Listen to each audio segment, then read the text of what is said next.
We were with the Inquisitor. The train we were on hit something and derailed, and we all walked straight smack into an ambush.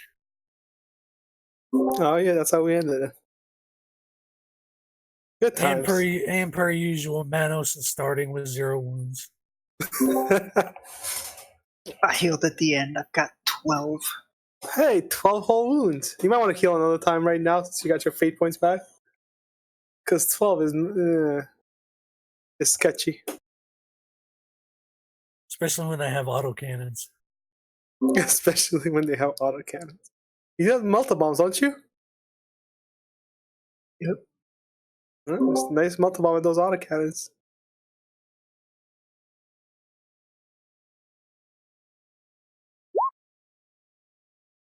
All right. So I do believe we ended in a combat scenario. Oh yeah, I probably should move all of you over to the actual thing, shouldn't I? It would help. Not necessary. I can just assume I killed everything and we win.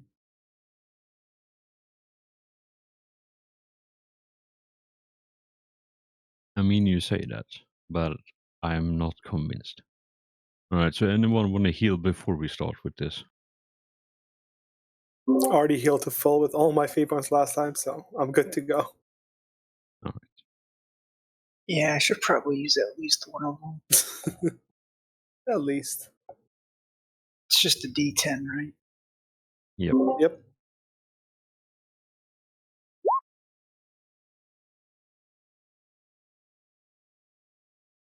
Alright, so you get 5 back. 17 out of 22.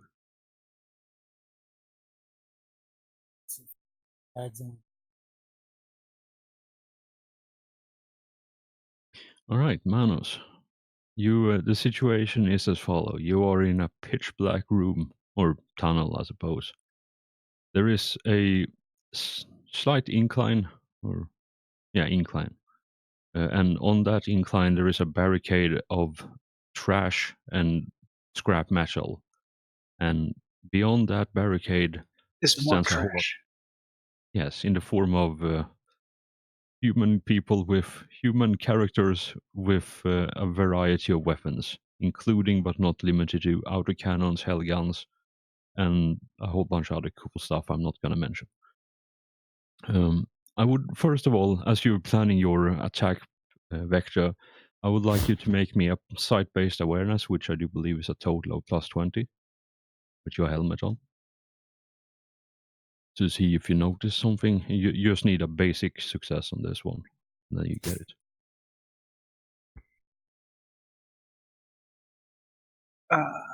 One second. For some reason, my character sheet turned into just like a little white square. Wait, a white squid?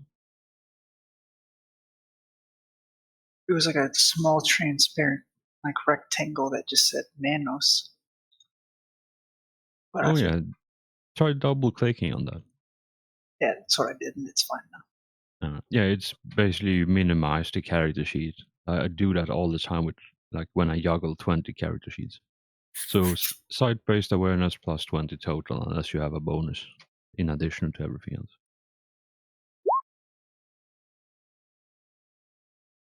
Do you want to fate point that? No, because I'm probably going to need my fate points to heal.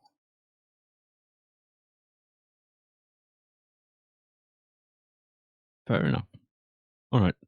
So like I said, there is an incline, and beyond that there is a barricade, and there is people on the barricade shooting down at you. So what do you want to do? It is your turn.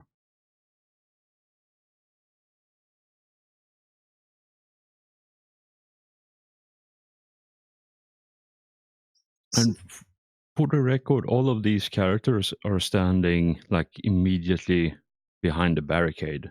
I just moved them. I placed the tokens like this because it's easier for me to grab them if I don't have the stupid sandbags in the way.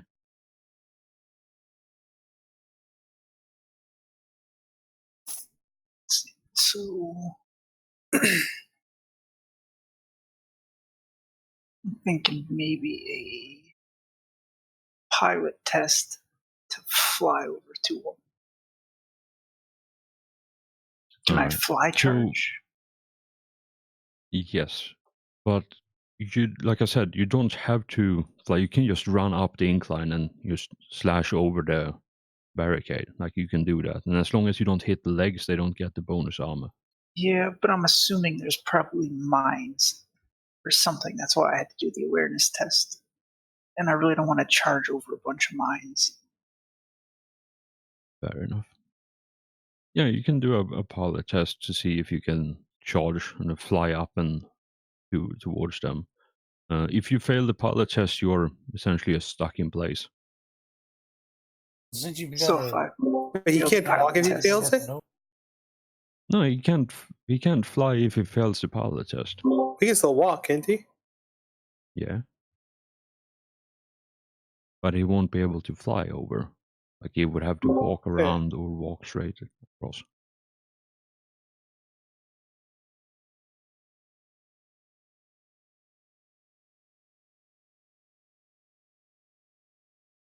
are pilot tests just +0 or I do believe it's a +0 because you're not trying to do anything complicated. It's just a standard use.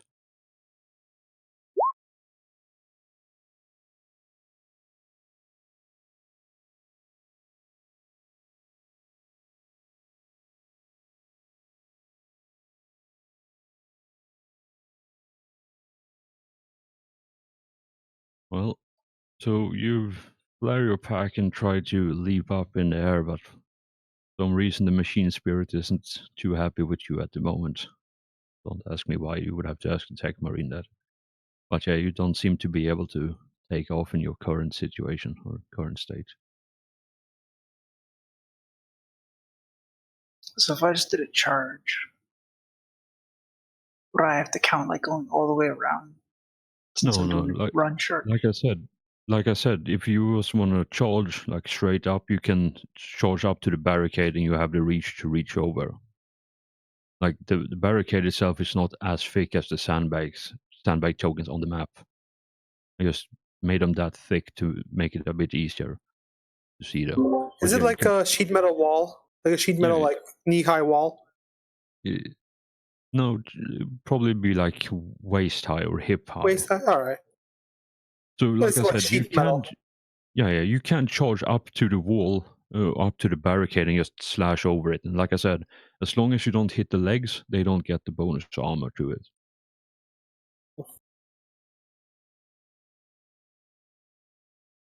Alright, well, I guess against my better judgment, since the pilot test failed, I'll just charge.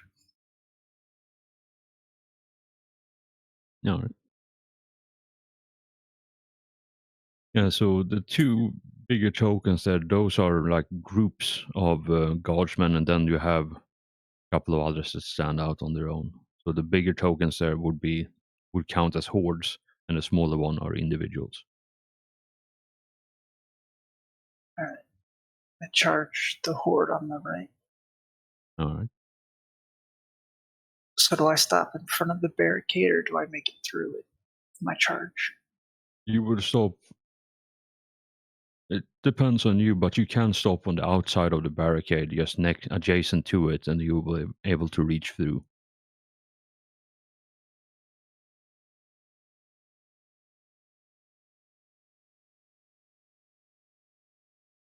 All right. So before you roll your thingy, I would like you to do a +0 agility test, please. You're right about the mines.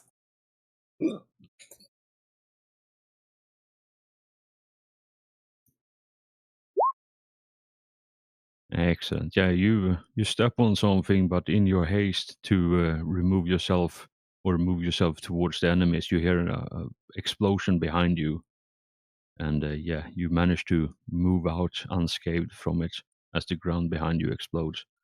And yeah, do your attack against the horde here in front of you. What's the bonus for this horde? Would be a +10,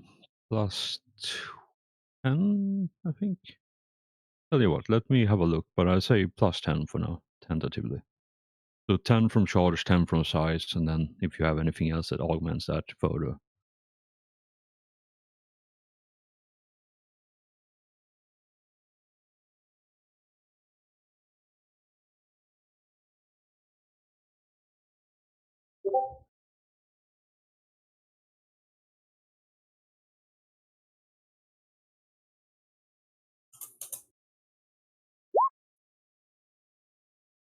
How?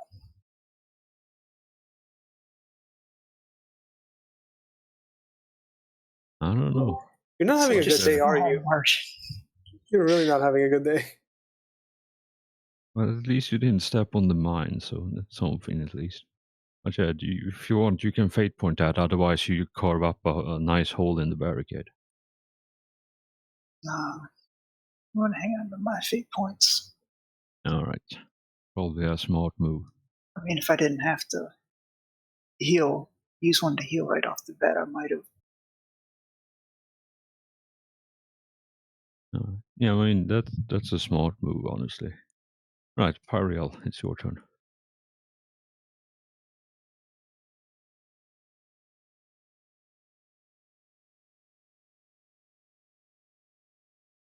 See, would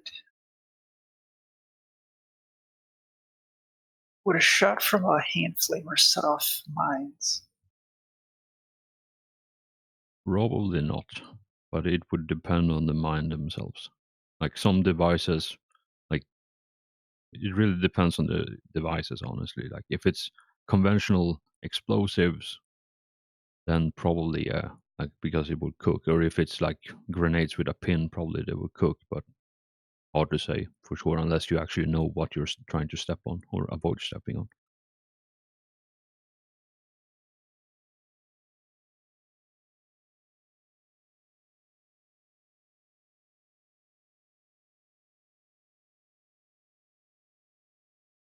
Anybody with a siege auger should be able to see them.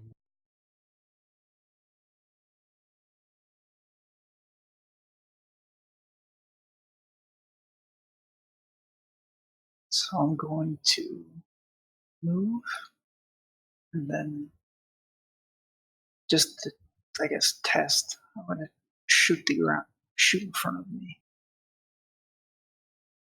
All right. With what are you shooting exactly? Hand flamer. Although I guess I could just throw a grenade, couldn't I? Grenade would probably be more effective, though admittedly if you toss it over the barricade it would be even more effective, but it's entirely up to you. I don't know if I have the range to throw it over the barricade, though. 3 times your strength bonus. Yeah, you definitely have it because we have the 2 times strength bonus. You should I at least only have 35 strength. So that's Yeah, so that's 6. Oh, it's 18. Wow. No, you can throw it right there. Yeah, I could right hit that inside. one guy. Because he did say, the icons aren't exactly accurate.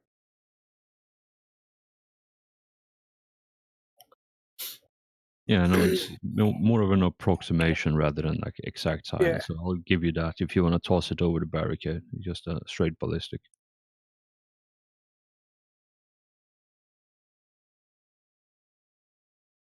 You also said it's a half action to throw it unless you're gonna cook it.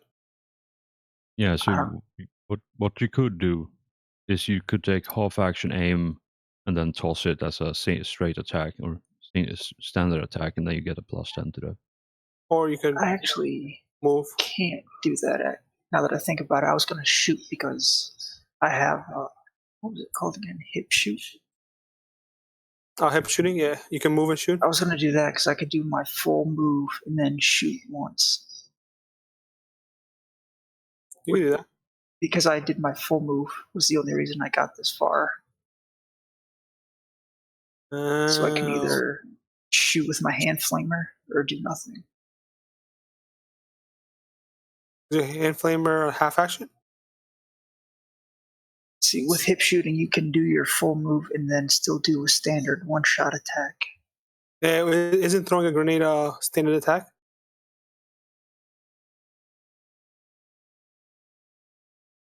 Yes, it is. There you go. Because there's no like throw grenade action. It's just standard attack with a grenade. So I think it still counts to throw a grenade as a standard attack. Yeah, no, that's if you want to attack with a grenade, it's a standard attack action with a ballistics skill test to see if Yep. it lands where you want it. Yeah, so you're good. If you have hip shooting. Do I trust my ballistic skill though? I only got 40. And Magnus is right there as well, so if you roll bad on the scatter. Take the risk. See, if Manos wasn't standing there, I would just throw the melt a bomb, but melt a bomb is an even worse idea with Manos being that close. Yeah, if you're gonna throw some, I'd suggest a frag grenade. 'Cause if you get close to Manos, he'll probably soak it if it's just frag. All right. So just ballistic test. Yeah. Yep. Just straight Unless you're for aiming zero at one of the ballistic. groups, then I think you get a plus something. Yeah, so basically what it says is single attack with ranged weapon, and grenade are ranged weapons, unless you're trying to shove that down someone's throat. That would be, I think, a grapple. Pretty much, yeah.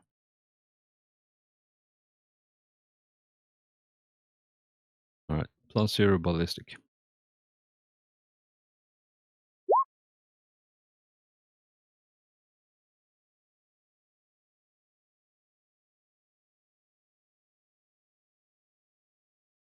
If you're not fate pointing, a D10 plus a D5, please.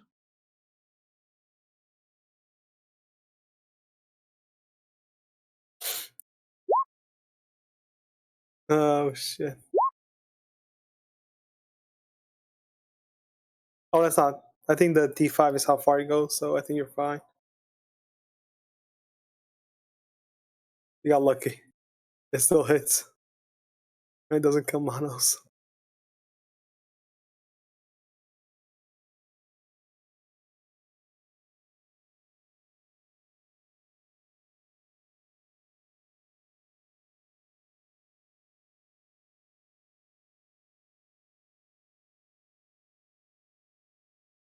All right, so you should be able to see the bacon and the aura, right? Yes, we can. That's where the grenade lands, and that's the range, explosive range of the grenade.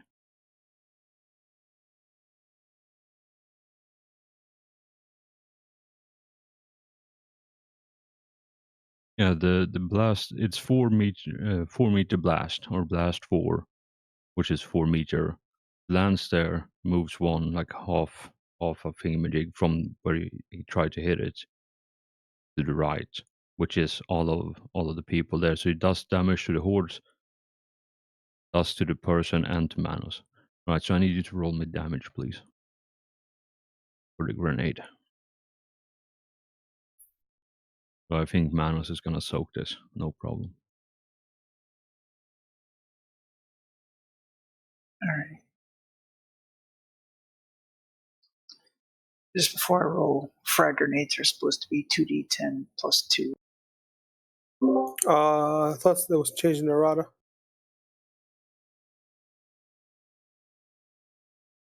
Let me see if I wrote it down.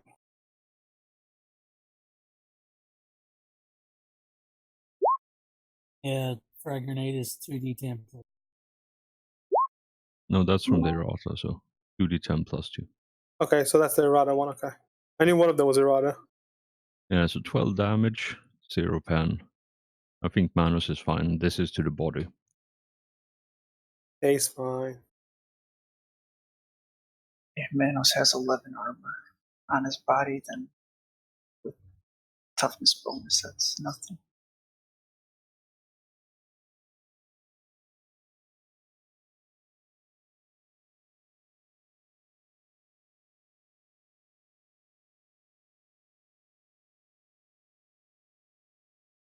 Alright, so Manos, maybe not Pyril, but Manos sees that a couple of the guardsmen with held guns go down as their faces in more or less vaporized or turn into a red mist.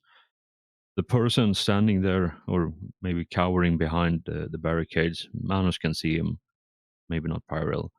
He seems to be who takes the brunt of the explosion. He seems a bit worse for wear, but still alive. So, good attack though.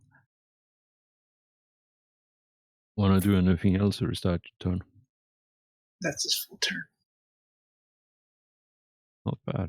All right, Oreo, your turn. You have some friends down south, and you are surrounded by the bros in your life behind you. All right. I think I'm going to. Let's see. Let me double check my movement.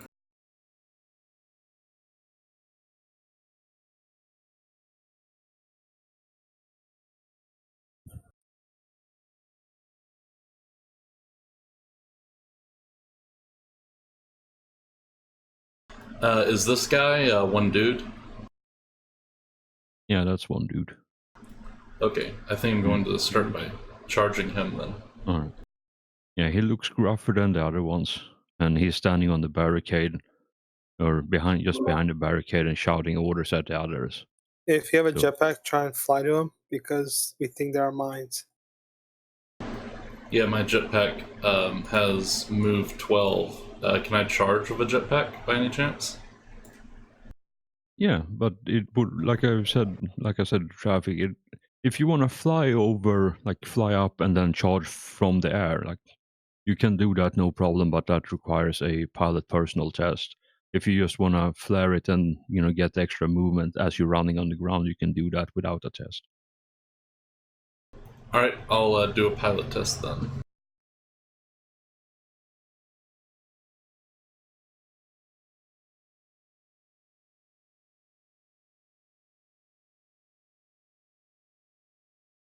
Oof. Let me see.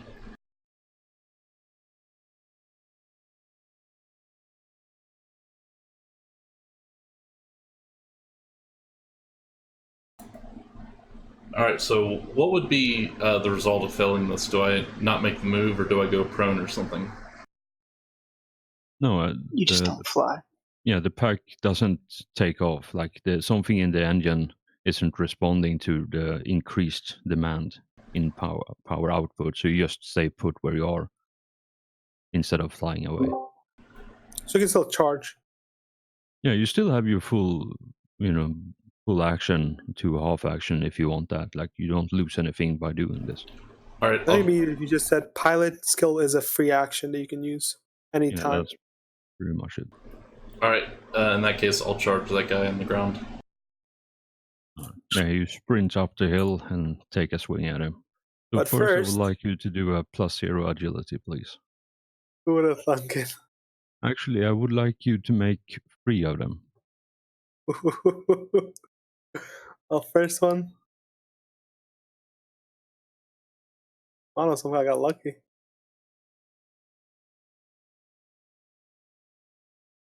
Well,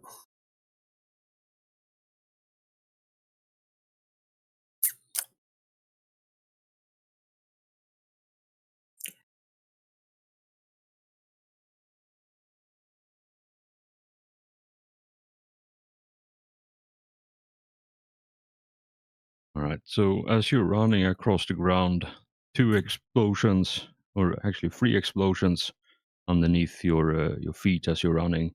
One of them explodes. The first one as you set your foot down on the incline, and you take 11 damage to one of the legs. Alright. Is there any AP on it?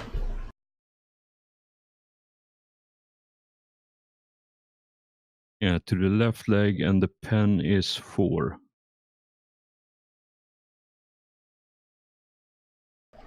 Alright, cool. might actually be fine. Oreo actually has a 20 toughness bonus right now. Or 20 damage resist, that is, yeah. Pretty good. Basically, I would have to roll Righteous Fury. Nice. in order to do anything.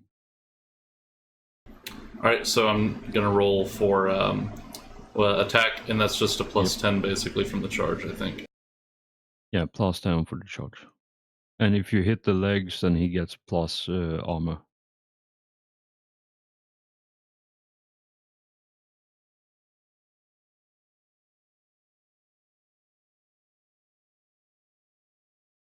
Yeah, so that's a volley shot. All right, well, that guy's dead.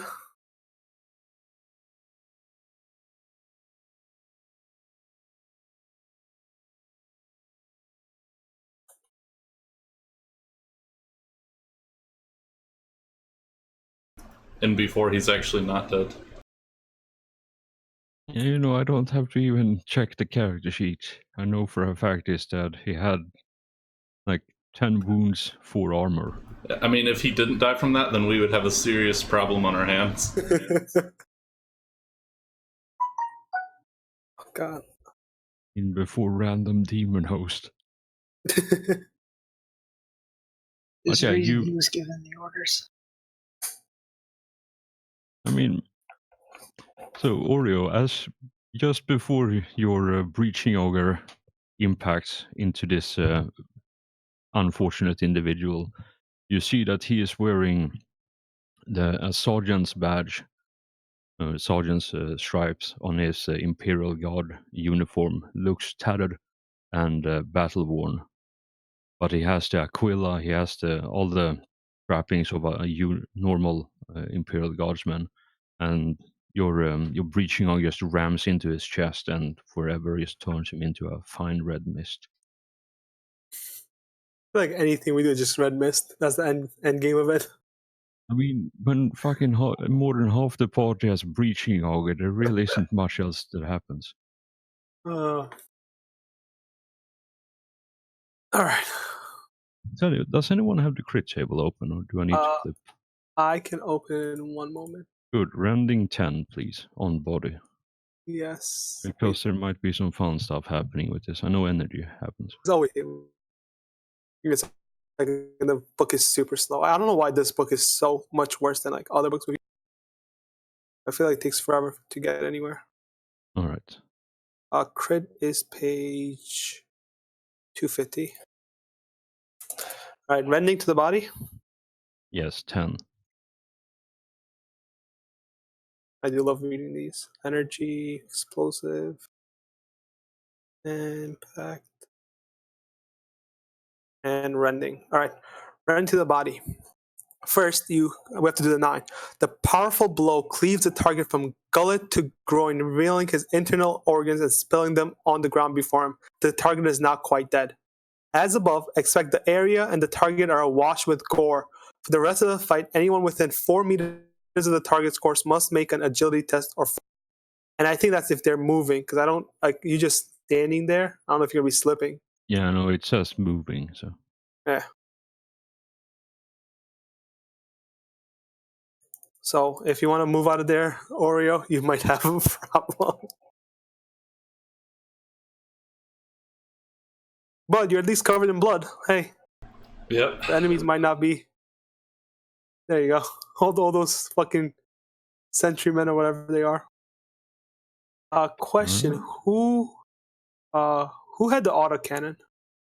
The 2 on the left, and it's your turn, guys. Yes, that is why I asked. So autocannons were very dangerous. Is that correct? No, Yes. they are pretty much just peasant weapons. Okay. I would like to aim at this guy. All right. Yeah, this guy, and unload on him with a full auto shot. Right. So as you have a bit of a better visual, all of you now, you see that the 2 things on the left there are Ogrens holding autocannons. Okay, good. In Are case they? anyone Are was they? actually wondering. Do we have a size increase, or because they're Yes. Ogrens? Plus Is it a plus 10? Yes. Thank you very much. So short range, Yep, plus size. 30, plus 40 total. Yep. All right. All right. Come on, no crit. 1, 2, 3, 4, 5, 6. That's it. Pen is 7 because I am using. I have 2 clips of specialty ammo that I brought with me this time around. I think that's 7, or is it 8 for the frag round, or not frag rounds? Where's the errata? Which one are you using? Frag rounds, I think. The ones I used last time. Give me a second, I'll find it under errata.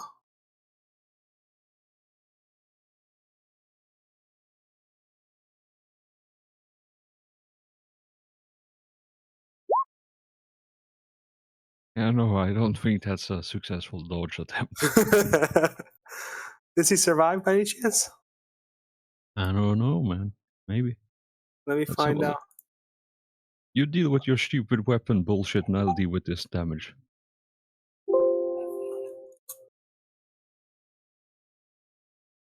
Oh, crack rounds. That's what they are. Crack rounds. Do you mean Kraken rounds by any chance? I might actually mean Kraken rounds. Yes. Yeah, so that's pen 8, 50% range increase. Yeah. So No, pen 8. That's no what my gun has. Yeah, no damage increase, but pen 8. Oh wow, that crackle. Alright, so he has 14 resist to this. So For each one? 14 Wait, 14 resist with 14 toughness, or is it just armor? No, with just toughness. Oh, so you want me to do the math for you? From all those damage. I can do the math for you. So 10, 9, 4, 5, 2, 5. 10, 9, 4, 5, 2, 5. Oh, wait, I can replace one of them with a 10. So give me a second. So the 2 is now a 12. No, the 2 is now a 10. Wait. Yeah, the 2 is now a 10. So 2 10s. Am I doing this wrong? Oh, no. So it's 11. So the 2 is an 11. Minus 43 damage. Right, he is quite dead. Oh, okay, I'm glad. He only had 28 wounds total. I fucked up. I meant to attack the other guy. I clicked on the wrong thing. Well, oh well. Too late for that now. Yeah, I clicked on the wrong thing.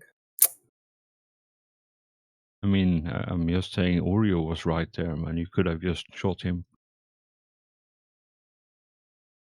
Yeah, no, I know. I fucked up. I thought he was going next, but it was the wrong guy. Alright. Yeah, seeing his friend brutally murdered by Bolter bullshit, he's gonna retaliate hardcore and unload his autocannon on the unfortunate Devastator. Can I bunker down as a free action? No, but if you pay me $50, I consider it. What's the special thing you have then? 7 extra health, and I can only move half my movement. As you know. All right, so that's your solo action. Oh, that's solo. Sorry, that's the solo mode ability that Dark Angels have. So go read that solo mode ability in the book and tell me if it's a something you have to activate. No, it's if it's a solo mode, I don't want it because I want to stay in a team mode. Well, none of you have entered team mode yet. Oh, we're not in team mode? Nope, you have been solo this entire time. But I'm asking you to check if it's a passive. Do you remember what it's called? Because I may have messed up. Don't you have it written on your character sheet? I did, I think, at one point when I was cleaning up. Oh, there goes Stoic Defense. I knew I had it written somewhere. All right, I'll go look for it. So semi-short, that's plus 20, no bonus for size.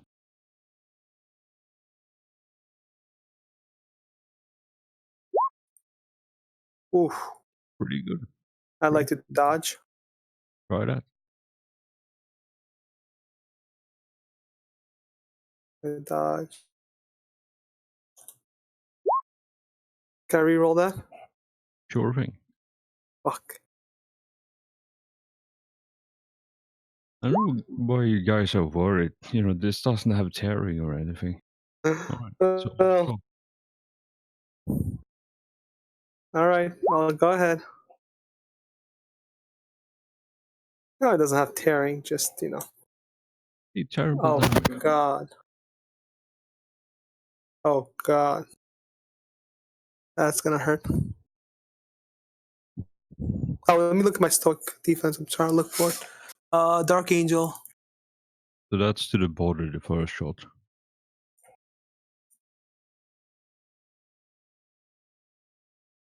One second. Page 270 for stoic defense.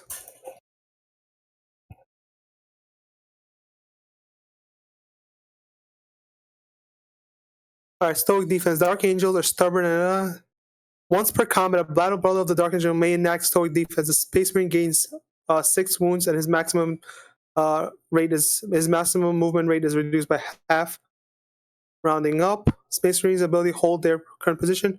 Unlike normal wounds, these wounds are after any successful attack and are removed first. It doesn't say anything about use my turn or anything. What's the page number? 217 to 18.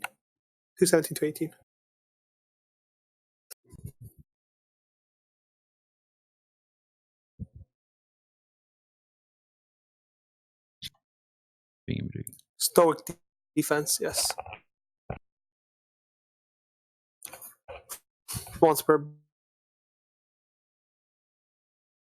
All right. Yeah. So it doesn't have a Requirement. activation Right, so I cost, guess 6 extra. so you can just declare that you'd use it. Perfect. All right. So the first one, 6 pen. These are all to the body. Yep. No, 2 body. The first 2 body, and the third one is to arm. Okay. So with the body, I take 6 pen. So that's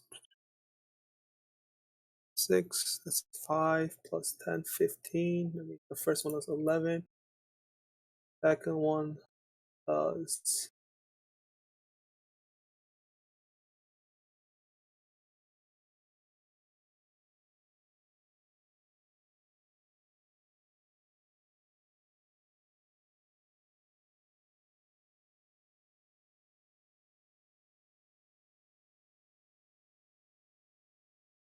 So 11, 19, and 14. Oh, God.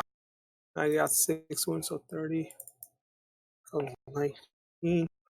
Yeah, and the two Can of you I here. heal while I'm getting shot? Or No. You heal after the attack. So Oreo and Manos, both of you, as you're up front here, you notice that all of these people here, soldiers here, they have the Imperial Guard uniform in a grayish camo, and they all look, the uniforms and the equipment look battle worn, but they all proudly display their Aquila on the chest and on the helmet for those who wear. So I take 10 crit, which is reduced to half, so 5. Yep. Negative 5. Question. 250. So what kind of damage is that? It's explosive. Explosive on the arm, I do believe, if that's the Yes. last one. Yes, it is. 5. Fragments from the explosion tear his hand, ripping flesh and muscle. Like he must immediately make a toughness test or lose the hand. Even on the success, the hand is less until medical attention is received. The target takes 1d5 levels of fatigue. Oh. 5, so I get that. Fatigue and toughness test.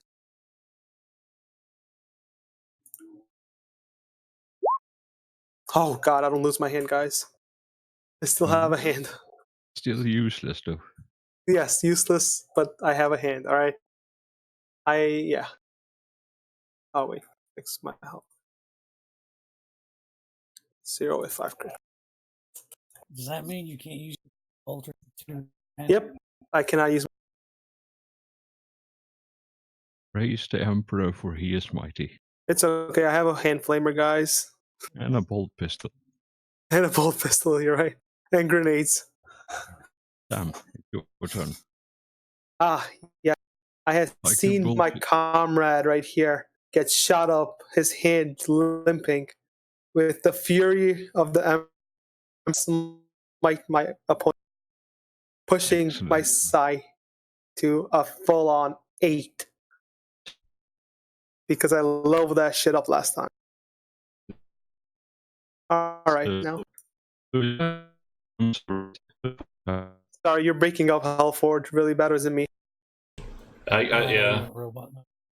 Was it me or was it Hellforge? Yeah, he sounds like a robot to me. Okay, yeah, it's Hellforge then. All right.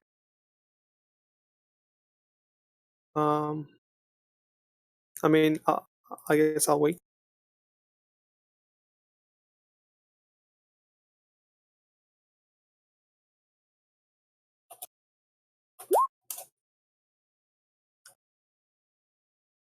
Yep, plus 40 willpower. Oh, this is the Alright, wrong so character. hopefully Oh, you're it back. will fucking work. Plus 4. My fucking Discord is more terrible than Alright. TeamSpeak sometimes. Right, that's a success. Alright, so nothing happens because I have the... What's it called? Alright, so smite. I would like to just smite down on him. And that would be, I believe...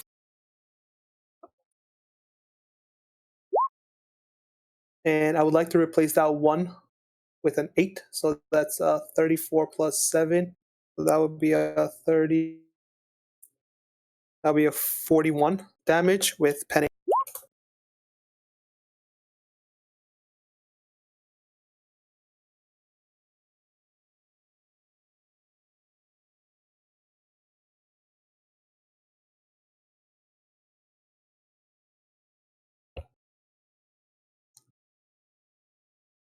If that was over 75 and a 7, that could have been trouble.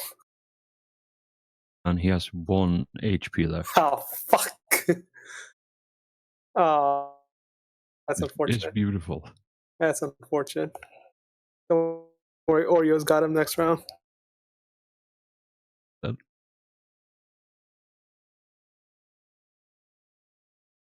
Or the Bros in Basel, or some other fancy name I haven't figured out yet. They're gonna level their hell guns at for everyone. Take a shot on at Manos.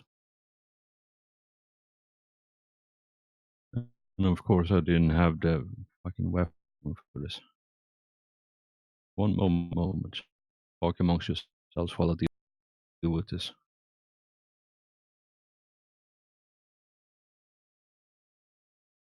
How's everyone doing? I just had 2,000 kilograms of ice delivered to my colony, so that's been going pretty well. World or Oxygen not included. in like 2 days? Sorry, what was that? Tuesday. So I'm waiting for that before I start a playthrough. Oh yeah, I'm playing on the launch branch, so I'm basically on the final update. I just don't want to I don't want to encounter any bugs or anything. So I'm like, oh. Yeah. I haven't played that as much as I've been RimWorld. But I've a few weeks into it without dying. Proud of myself. Yeah, I mostly play RimWorld, but the new Oxygen Not Included, they for the 1.0 release, the asteroids are much more variable. So like right now I'm living on an asteroid. Yeah, it's super geoactive and it has a saltwater ocean within the asteroid, stuff like that. Ooh. Saltwater.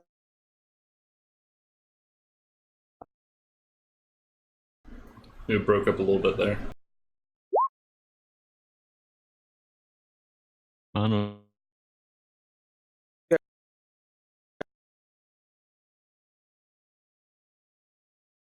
Oh shit.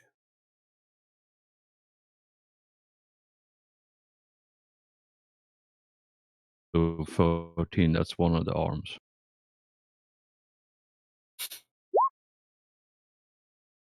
Right arm.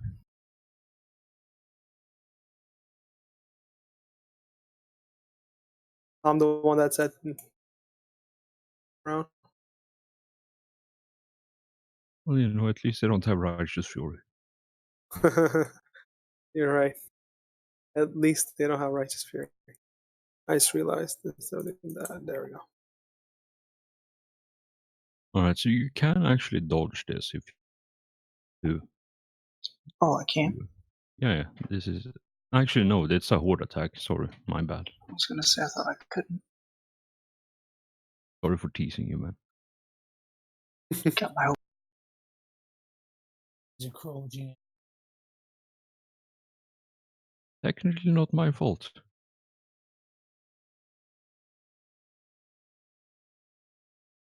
Alright, let me know when you have figured that one out. I'll move on to the next. I did. Beautiful. I suppose you didn't take any damage. I took 3. Alright.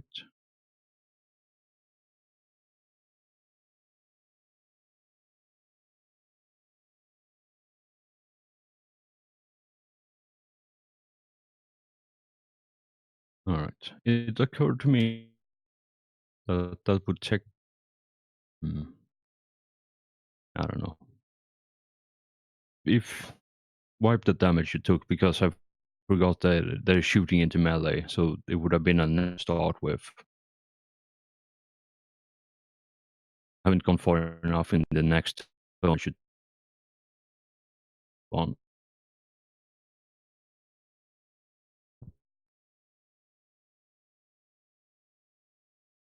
The heavy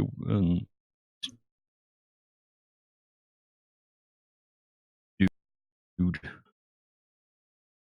is gonna pop up, level his weapon, and take a shot at you. So he's gonna do the 5 feet shuffle, as it's so famously known.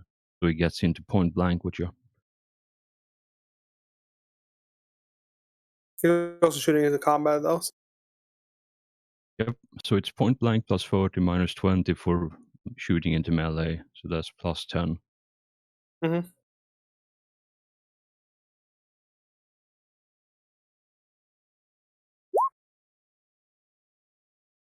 And this one you can dodge.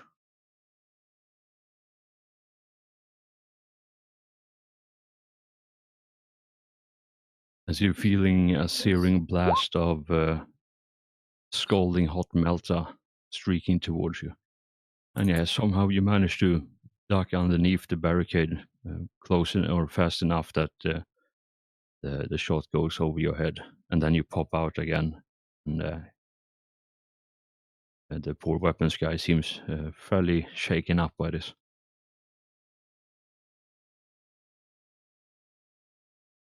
Alright, these ones engaged in melee. And apparently I only have... I don't have a chainsword listed for this.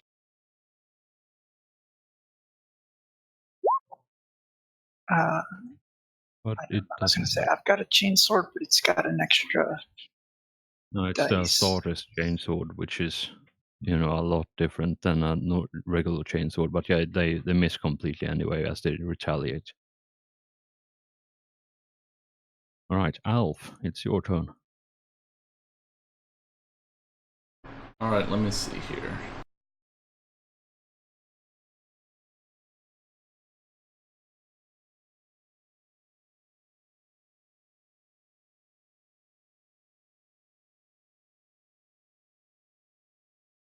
I need to look up Hellfire rounds. I think they do additional damage to hordes, if I remember correctly.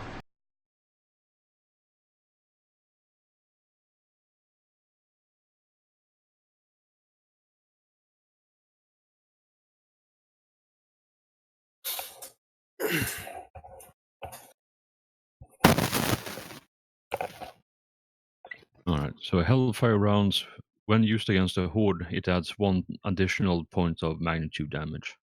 Yep, I just read that. Alright, cool. I'll do a semi-auto burst on the nearest horde. Excellent. And you Righteous Fury on a 9 or a 10 on the damage.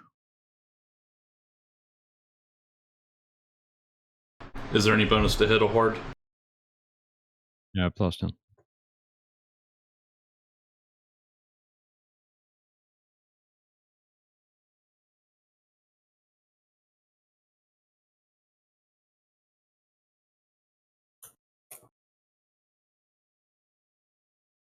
right.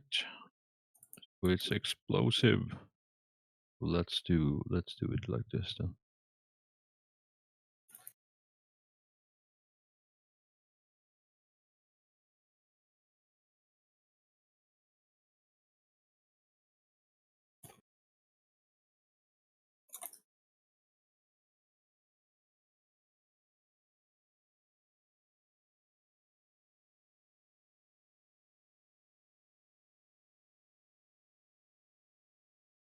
I don't know why I'm like immediately forgetting how the fucking horde rules work.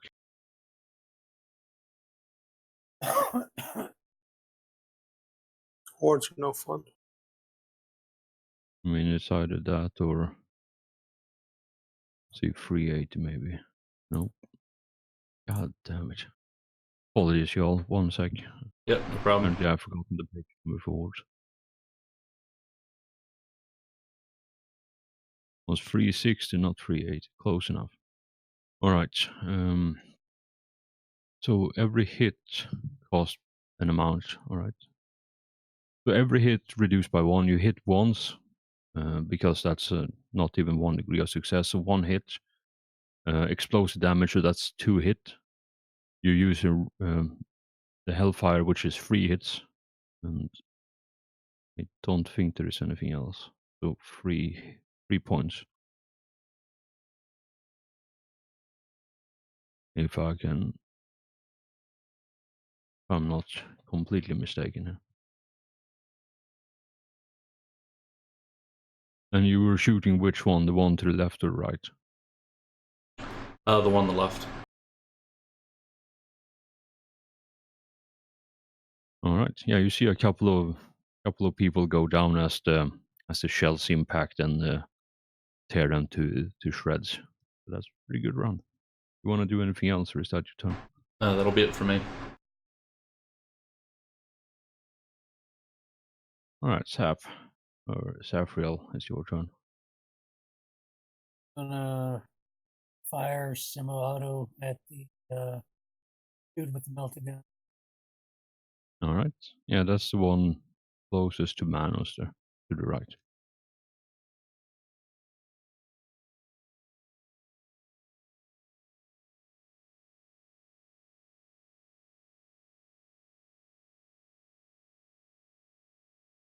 So it's +10 for range, +10 for semi-auto.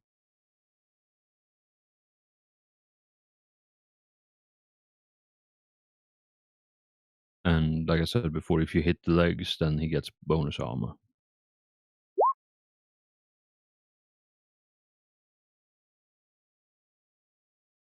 Alright, so 30 something, and that's a hit.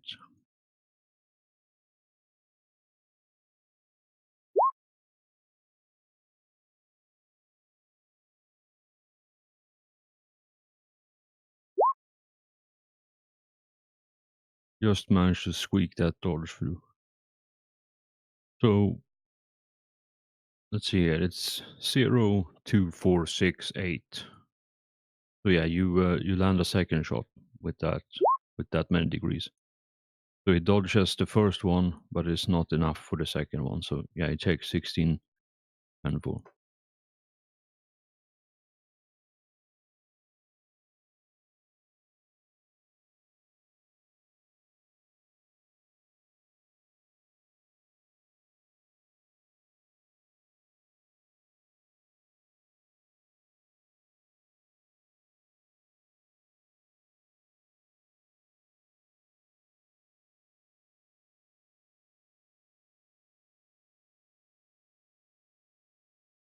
Alright, so that's explosive to the body.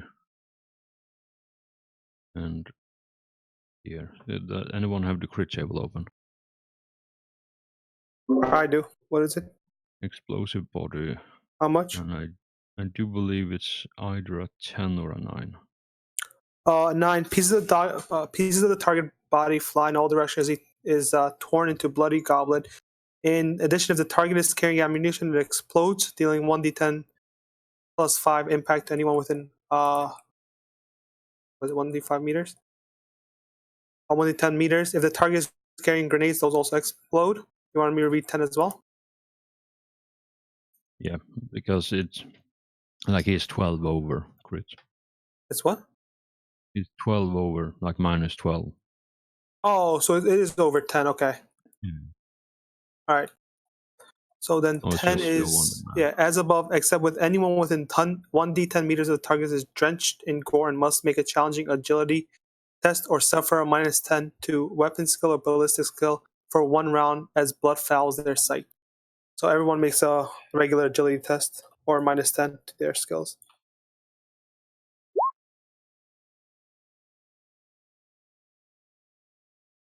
So was it 1d10 2? meters. Yeah, but Within was it one. something else that I needed to roll for as well? Or was it just 10 meters? Just 10 meters. And then they must just make a challenging test.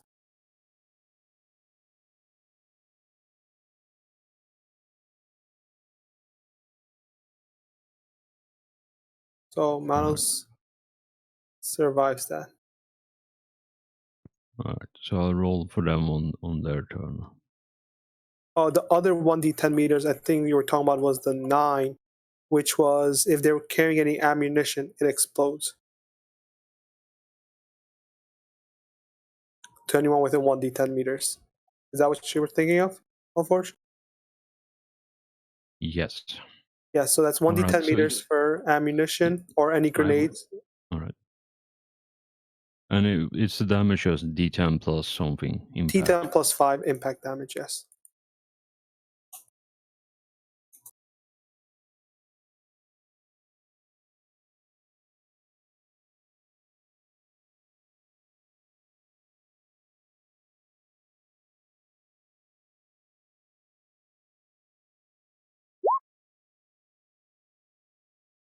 Alright, so that's the ammo exploding and 3 grenades.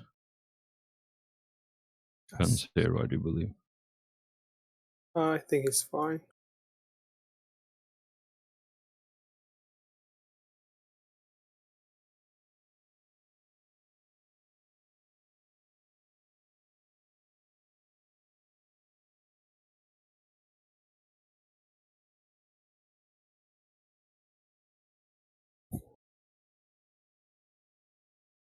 Yeah, so you see a couple manas do the math as well. And I do believe none of that clears your armor and toughness. Yeah, I was gonna say if those are all individual instances, I'm not gonna take any damage. Excellent. Yeah, this horde on the other side of the barricade, the hordes on the other side of the barricades, however, they look a lot worse for wear as the grenades and various other miscellaneous objects explode and cast shrapnel all over the place. It's basically just a little fireworks show for me. Pretty much, yeah. Alright, is that your turn, Seth? Or do you want to do anything else? Yeah, it's my turn. Cool. Vlad, your turn.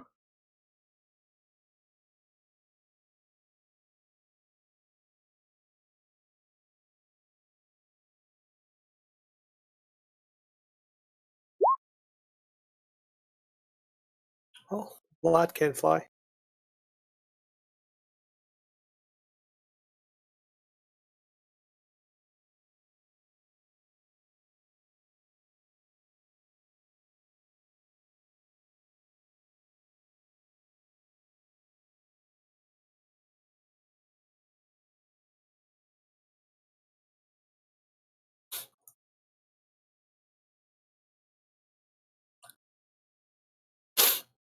What's your full move or charging distance?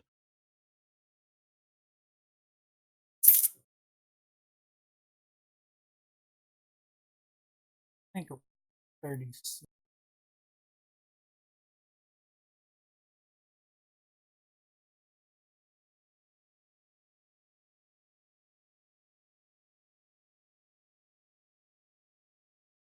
So your charging distance with the jetpack would be 30 for this.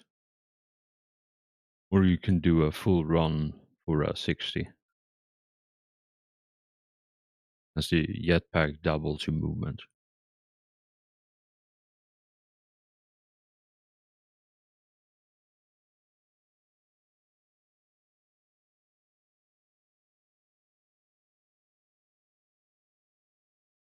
Actually, yeah, if you push Sam a bit, maybe give him a rough shoulder, then you can reach out with like 2 meters to spare for a charge.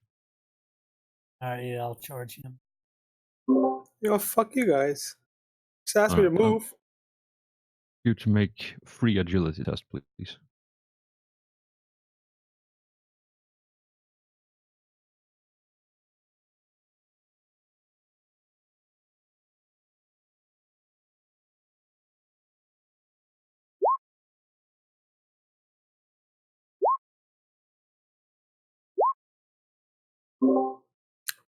How about that? Were you looking for the mines?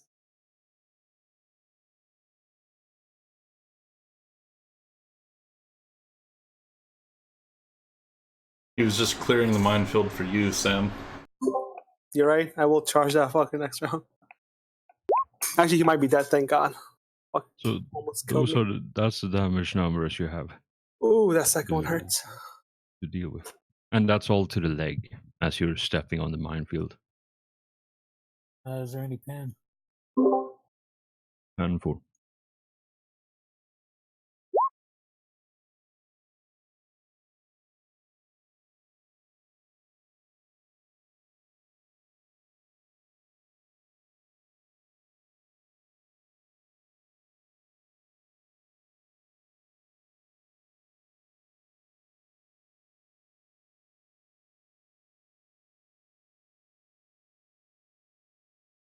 It's 9.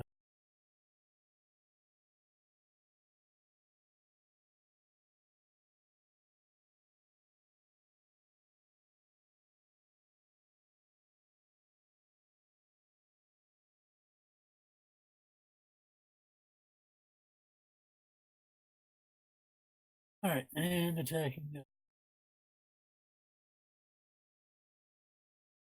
Alright. Did you take any damage from that? Yeah, it's at 9. Nice. Alright, yeah, take a swing at the Ogren.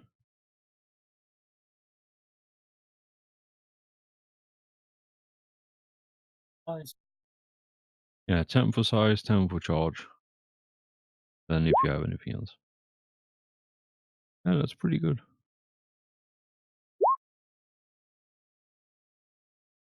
And I do believe he dodged. Yeah, because he dodged Cass. No, he dodged Cass' attack, then it was his turn. And I don't think anyone else has shot at him since.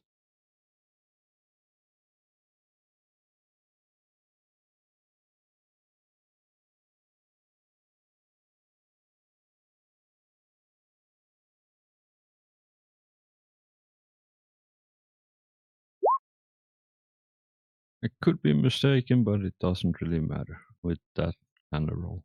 No, you were right. The other guy dodged. Then he shot me. Yep. But because Cass is before him in the turn order, so his dodge would reset. Oh no! I never shot him. I shot the other guy, the one that died. Oh yeah, it was the psyker bullshit that happened that took him down. Yeah. You can't dodge that because it's an AOE. Of course you can. I mean, yeah, if he has good agility. Yeah, I mean, But I don't think he ever what dodged Ogren- that. What's self-respecting Ogren doesn't have. All right, that is a lot of damage. So do you want to confirm the Righteous Fury?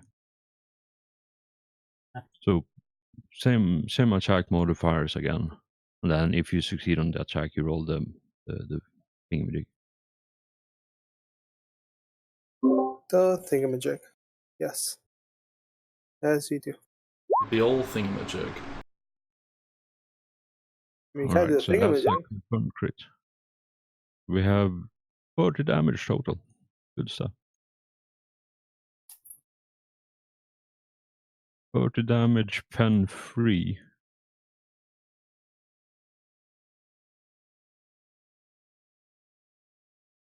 Which, so 30, help me out, 30 minus 16. 14. Something, yeah. So 14.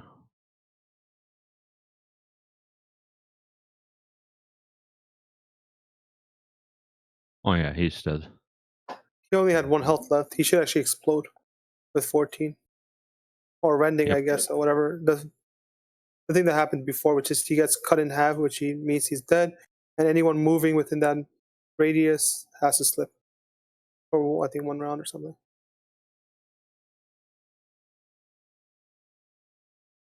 Yeah, it would be rending to the leg. Rending 10 to the leg. I can check what rending to the leg is. It's not very impressive, honestly. Yeah, you didn't get the head. Alright, while we deal with that, Manos, your turn.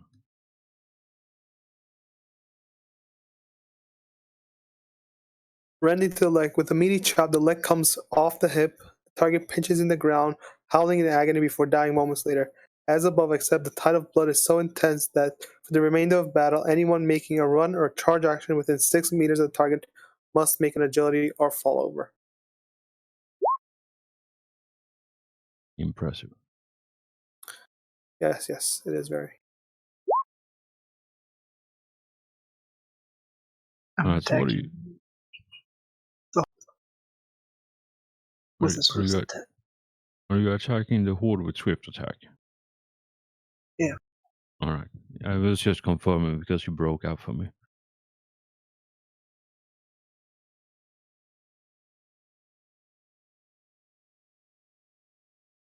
Alright, horde can't dodge. Do you wiggle the breaching auger?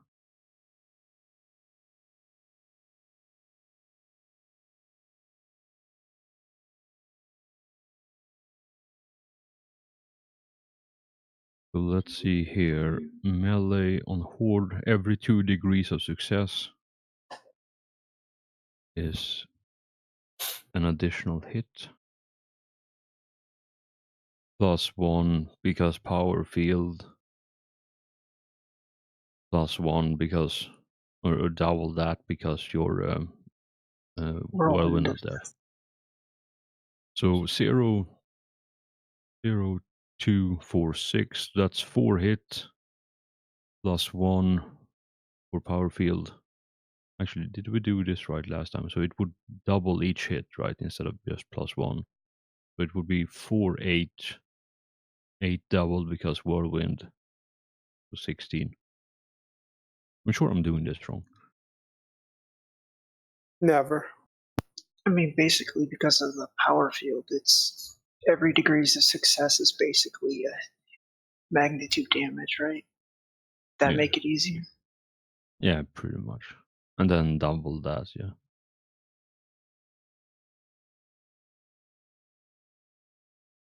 Does the 3.9 round up to 4?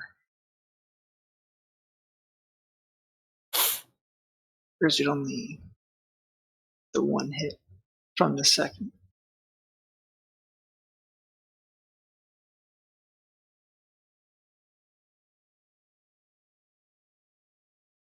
Yeah, it just says melee weapon with a power field inflicts 1 additional hit. So it would be 4 base and then +1, so 5. Double that to 10. I swear I do this different every fucking time we have combat. But that one makes a bit more sense. So it would be 10 degrees of magnitude on this, on the first attack.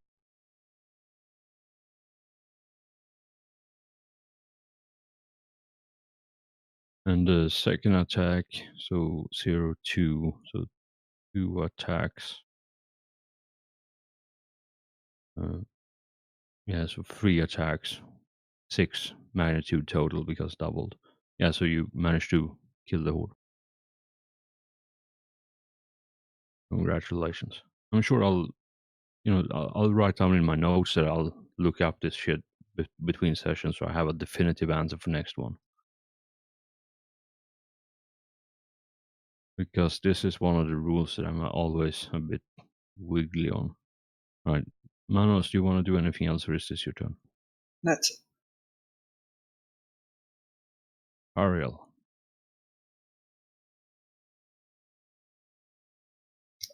So they were dressed up like guardsmen, right? Yes. With bearing the insignia of the Imperium. So Could I, being a tactical marine, could I command them to surrender or to stand down?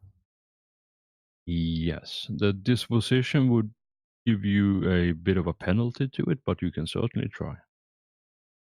And should that fail, you can just toss a frag grenade. Oh, wait. Just so you guys know, and I was going to do this on my turn, Alfheim has a plus 20 in interrogation, so we might want to keep one alive.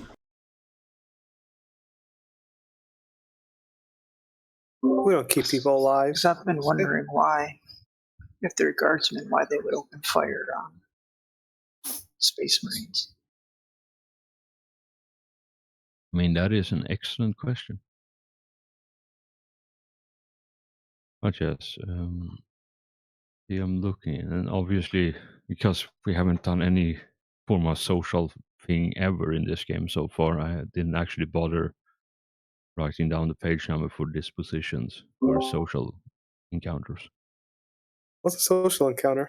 Yeah, that's Yeah, what I I never said. really expected to do it either. This And here we are. is supposed to be murder hobo party, not scary. Gariel was supposed to be my double team character, just to give Manos a bonus. All right. I You want do us to believe. roleplay in this here role playing? I mean, that was always the faint hope I had. All right, I can't fucking find this thing, which usually just means that I'm looking in the wrong place. One would think it would be under the game master, but maybe it's in the playing the game section. I don't know, man. Let's say plus Well- minus 30. No. Well, considering what happened to their Minus friends, 30. surrendering sounds like a good idea right about now. Minus 30? Well, they are hostile to you. Yeah, but they're also all of just a horde of shit faces. Yeah, but they're trained Imperial Guard soldiers. You know, burning I'd with have- faith in the Emperor. I'd have better luck probably trying to intimidate them into surrendering. I mean, that is actually genuinely a valid thing to do. Like, you can just scare the shit out of them and they surrender just by. I mean, we being did kill terrified. everyone around them. I don't know how it's still a minus 30. They I think took that's just- grenade hits, doused in blood. Oh yeah, they're doused in blood. All their people just blew up into a red mist of gore. What would it be to intimidate them into surrendering? Because that's negative. Plus 50 if you're trying to intimidate them. Oh, there you go. I'm actually annoyed that I can't find this. It might be in the regular book. This is the regular book. I mean, not in the Game Master section. Let's see. Let me see if I can find it for you. When a Oh, yeah. fellowship roll won't succeed, just use a strength roll. Yeah, so intimidate with plus 50 because of the brutal violence you have been keeping upon them. 3 degrees of success. Hell yeah. I can find every goddamn rule other than the one I'm looking Oh. for. Don't search for command because literally 40 million things have command in this book. There are 300 plus You know, words. it's probably faster for me to open the fucking Rogue Trader book and find it there. Most likely. Yeah, never mind. Oh yeah, so 3 degrees, I'll do a fairly decent willpower for them. Oh, command, basic fellowship.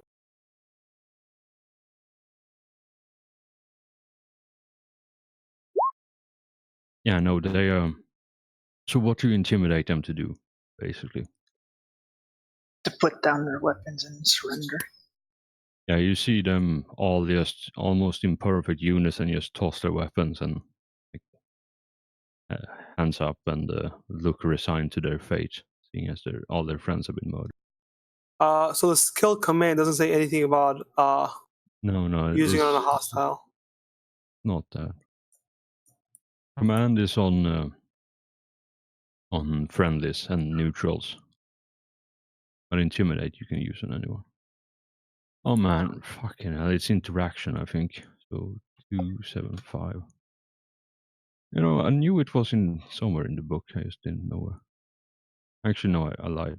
Oh yeah, here it is. 277 on my book. So they are I don't know, man. They're hostile towards you at least.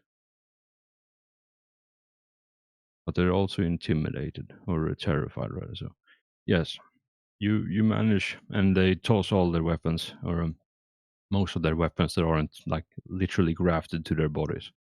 So right in this moment, combat is on hold unless anyone wants to do something crazy. Well, Saf is going to vox the Inquisitor and inform her that we have prisoners.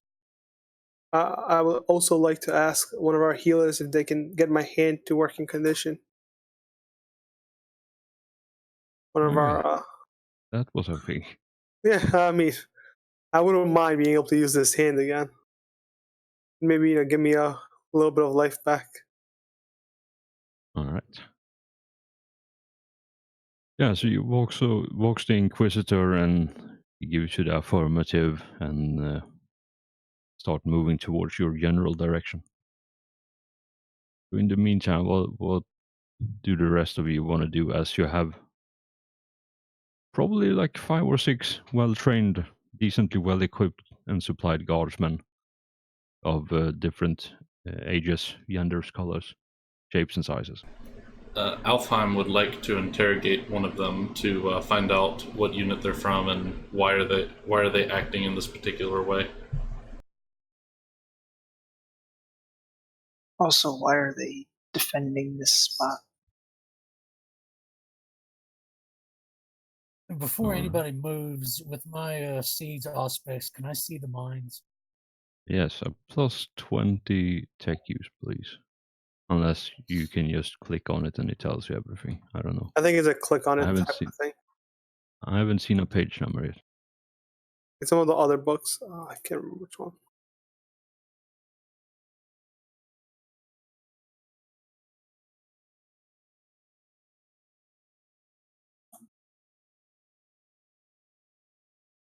Roll in rights of battle.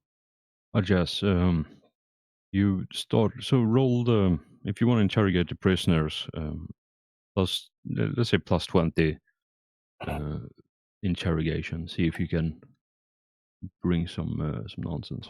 Oh, are you fucking kidding me? I'm gonna use a fate point since I got 5 of them. All right.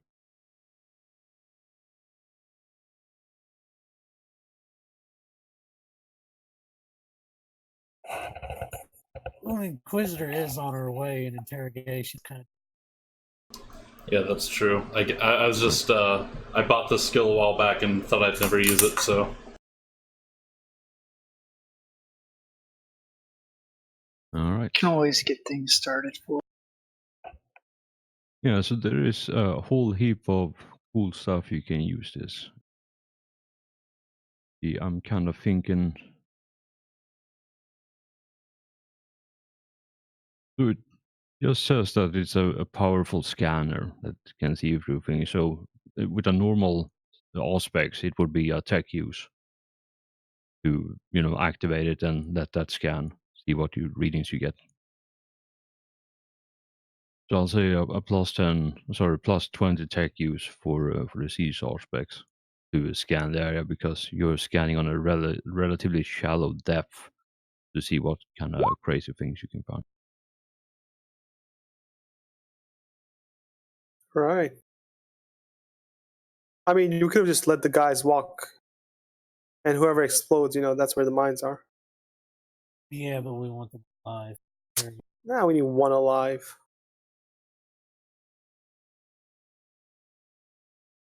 We need them all alive. I mean, if we could see where the mines had detonated, we could probably figure out the pattern of where the others are. Assuming there is a pattern. There's no patterns. You just make snow angels until they're all gone. That also does work. So I mean, doesn't matter. Oh, 1 second, sorry.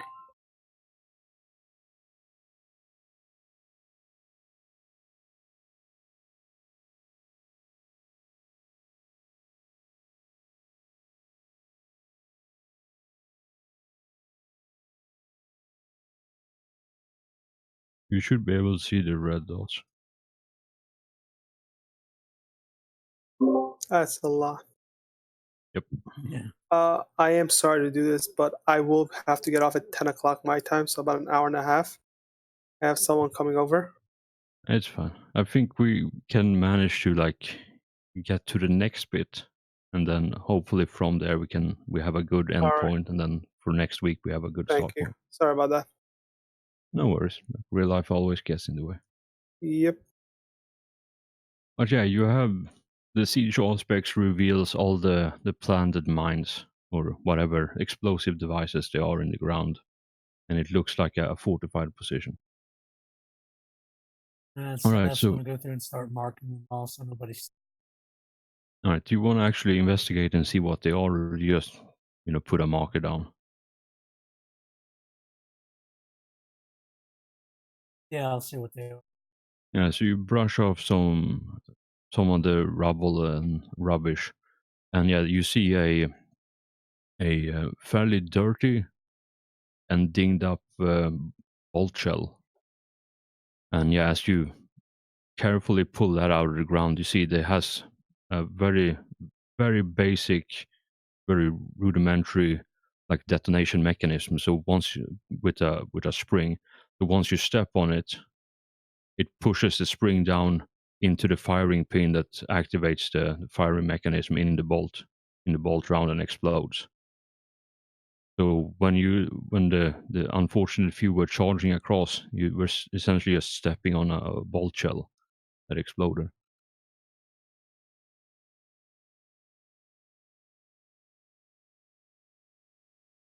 So very crude improvised explosive.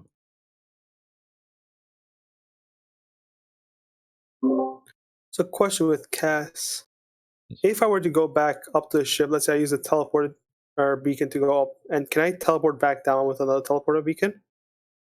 Yeah, if someone has their I like, have a couple actually. activate the homing signal on there, so you can teleport back. The people on the ship heal me up any faster than normal, or is it No. just time? It would be a straight first aid.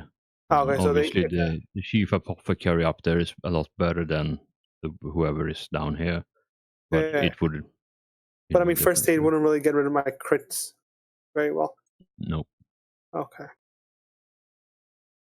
In that case, hey, who's our apothecary? He's busy in interrogating someone right now. Come back later. Oh, goddamn.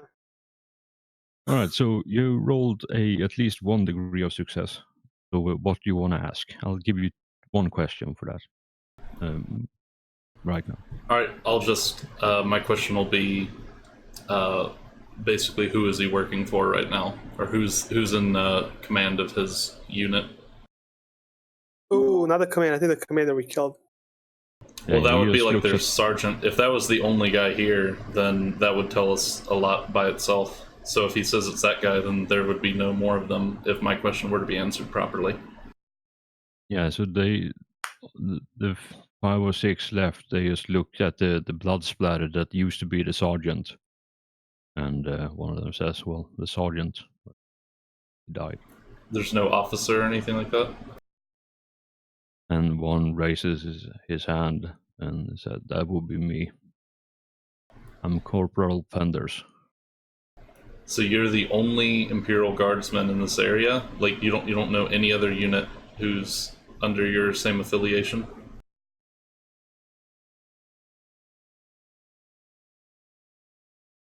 And I would have asked which Inquisitor he works for. Well, that would have been encapsulated in my answer, right? Like normally, if you're a private, then you have corporals, and then you have sergeants, and then you have officers, and you eventually have generals. And so I was asking, like, what unit is it? Like a planetary governor, or is it as some type of commissar somewhere? That was what I was kind of getting at with that question. But yeah, he says the sergeant is dead, and he's currently Corporal Penner is the current leader of this outfit, which could mean that they are a separate entity completely, or that they have taken such horrific casualties that he is literally the highest ranking officer in the regiment. So there is plenty of ways you can interpret it.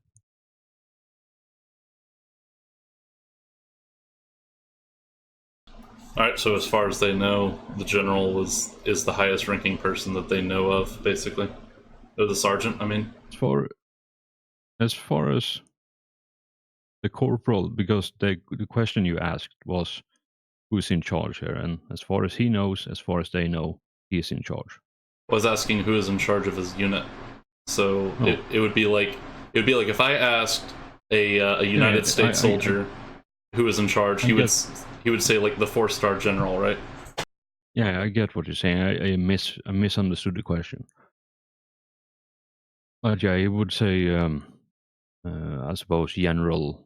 Yeah, it would be General Lane, or it's not. Sorry, Colonel Lane would be the answer he gives if you ask who's in charge of the regiment. Okay, yeah, that would that. All right, so I will message our Inquisitor and tell her I have these men were apparently working under a General Lane, and so we should look into this individual and see if this corruption goes any further than this unit. Yeah, and as you're interrogating him, and as he gives you the answer, you turn away and look over the rest of the squad, and you see Cassius with his hand completely just fucked up, mangled, and the rest of them, like those alive, still like just sink down and just seem defeated, and doesn't really know what to do now. Yeah, buddy, I need some help. And Saf's going to order Alf to stop playing Inquisitor and do your job. All right. I will start off by let's see. I'll heal Cass. You're the one who needs healed first, right? Okay, yeah, you What's got up? 0. All right, I guess I'll roll on you. Yes, please heal me.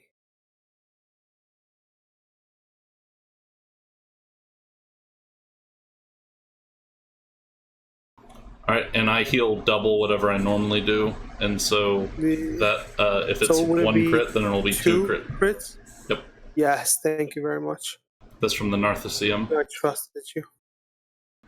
And then for who needs healing now?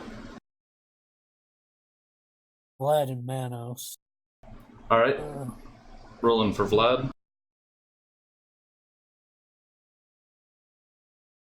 I mean, Cass isn't any better, but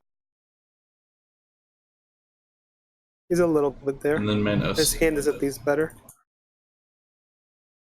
So if you're in crit, you'll get 2 crit healed back. If you are not in crit, then you get 12 HP back, 12 wounds. Nice. Do you have the MIU? No.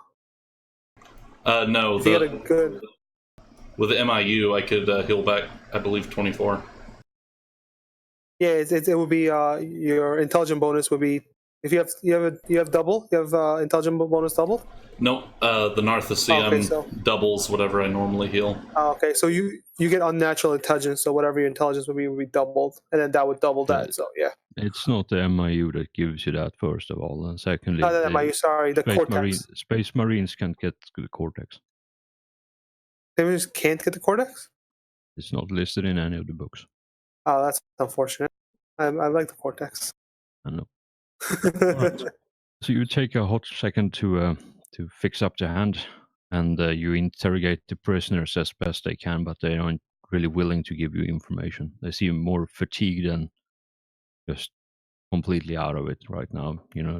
Adrenaline rush from combat is fading away, and they seem just bone tired, exhausted at this point. So what did the rest of you want to do while this is happening? Can I look around to see if there's any indication of why they were here and why they had this ambush set up? Sure, roll me a +10 scrutiny. All right. All right, so while you're doing that, I see a couple of others if you want to do anything. Nope, I'll do it on my other character as well. Nope, all right, well, I can't see shit. Yeah, you don't really notice anything, like, as you're looking around. Saf's going to... I thought it was going to be awareness. Peek around the corner and see if this corridor goes on. Yeah, so it's just it's a long, narrow, very narrow, basically maintenance corridor, and there it doesn't it or to the best of your ability you can't really tell. And there's a welded shut bronze door or a adamantine door at the far back with a couple of purity seals on it. But looking down, judging by the dust, no one has actually been walking using this hallway for a while. It's just a long hallway that is there.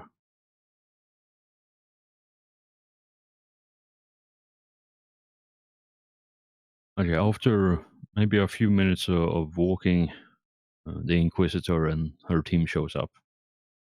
And has anyone cleared the minefield before she arrives? Saf marked it all off. All right.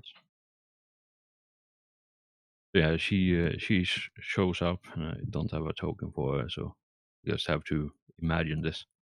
And, Oh, who's that she up said, top with us? I forgot. That's That's the me. Rattling. Yeah, that's the Inquisitor scout, Okay. and the sniper expert. Yeah, I forgot who that was. He did a lot of work last time. I mean, he was hiding, just observing. Observing, oh man.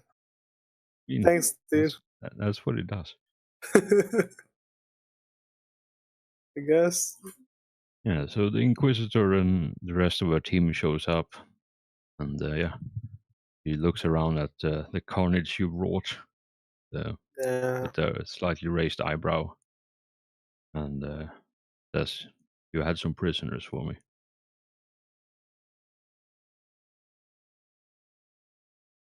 Yeah, Alf presents the prisoners to her and points out the was it a what officer? What was the officer? It was Corporal. Okay, it's just a corporal. Yeah, so he Yeah, points so out. the corporal is the highest ranking in this group, and they were, from what they told you, they're serving under the Colonel Lan. Yeah, so I line up the prisoners in front of her and say, yes, this is the corporal, currently the highest ranking of this unit of traders, and they claim to be working. The regiment commander, they claim, is a Colonel Lan. Do you say those exact words? Yeah, I think so. All right. Yeah, so the one closest to you turns around and, red-faced in anger, shouts at you, "We are no traitor, we fought for the Emperor," and he tries to take a swing at you. Yeah, I'll go ahead and oh man, I mean, I guess I'll break his hand. Yeah. Yeah, you can try to parry that if you want. And I'll say, because you're in full power armor, if you manage to parry, you can, do whatever you want with his hand.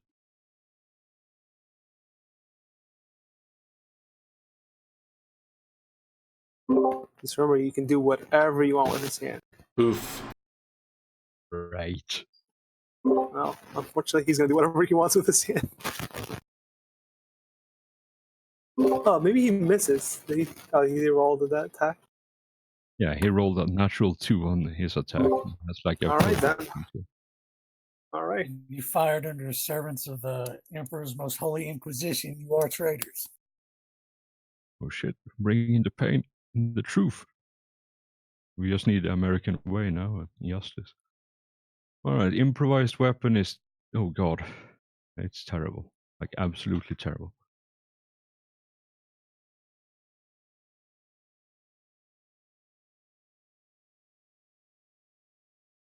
Is there a good 40k like RPG game?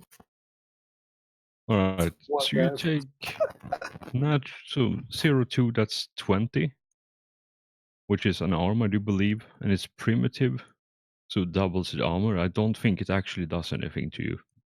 So double armor on the arm, and you take 1 point of damage. No pen. Oh man. He might get through, man. I think he hurt his hand more than he had hurt you. Yeah, so he punches you in one of the pauldrons, and you can audibly hear as his hand, like the bones in his hand, just pulverizes against the pauldron, and he still looks half in pain and half furious at the disrespect. So, interesting question here. Can I roll scrutiny to figure out if these guys have been misled, if they honestly think that they are on the up and up, or if they, like, because this guy's outburst tells me that maybe they think they're loyalists. Question is, how do you know we haven't been misled? Damn, bro! Now you're playing the mind games. But yes, you can roll a scrutiny, see. And yeah, the Inquisitor grabs, or one of the Inquisitor's goons grab the wow, that's a good roll, man. And yeah, he grabs the corporal and like walks off to one of the corners. And the other one stands there with his weapon. Is probably like an assault shotgun, something is strapped across his chest, holding it. And he's handing out glow sticks to the soldiers as they're sitting on the ground. Every time you say glow sticks, I feel like it's a snack. I mean, you could eat it. I wouldn't recommend it. It just sounds so tasty.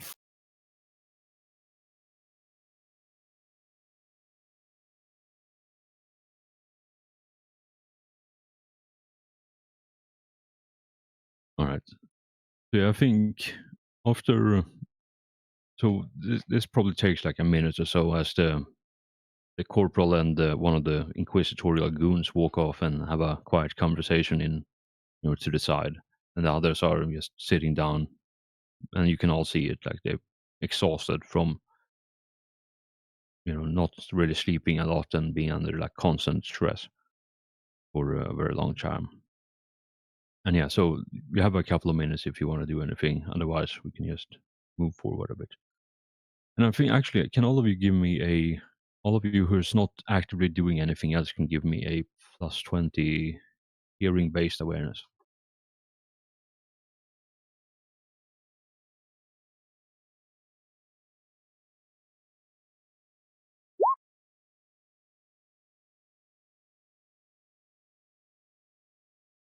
So it's nothing bad's gonna happen if you fail it.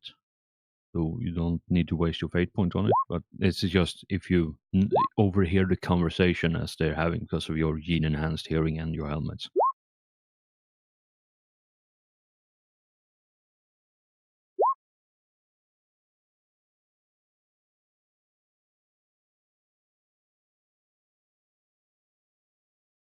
All right.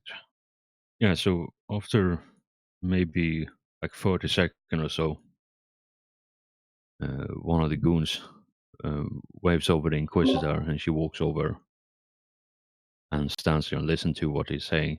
And all of you who succeeded, you hear how the how the corporal is basically telling the story as they were sent in to secure the mine after the Arbites failed and failed to report back after like 2 days.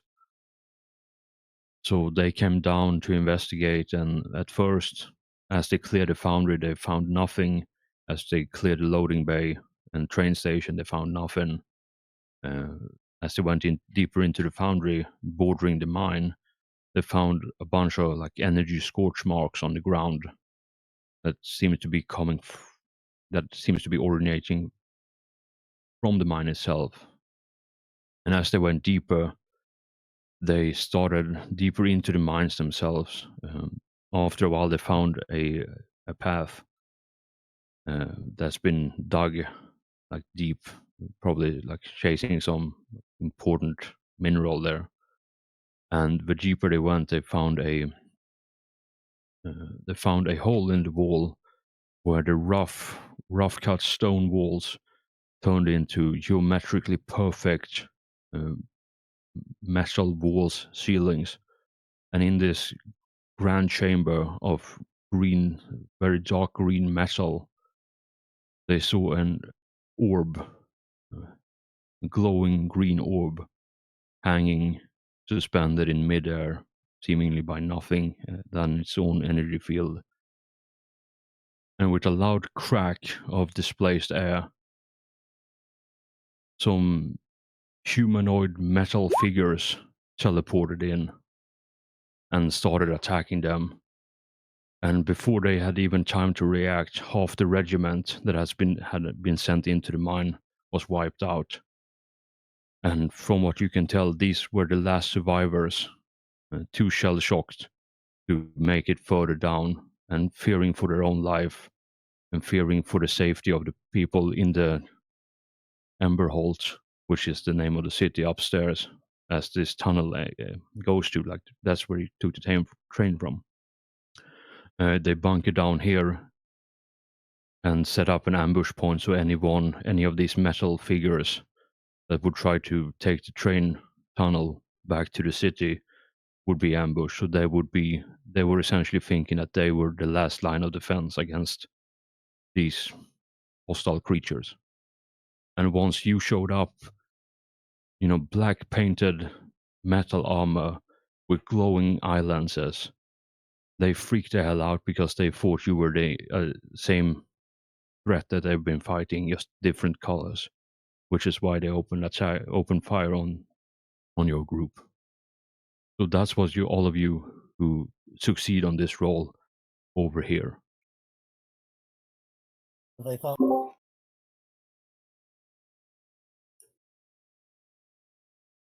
Oh, wait a minute. Do we look like those things? You have to remember, man, this is it. In this tunnel here, there is not a single piece of light. Like everything is pitch black. All of you can see because of your helmets. The soldiers, the Imperial Guard, doesn't have that. So And how the fuck were they basically such good shots? because you stand out in the light. But there's no light. The thing is, right, you have the glowing, like your eye lenses glow on your armor, so they can always see where you are. Like you're easy to pick out because you emit light. God damn it. They were really good shots.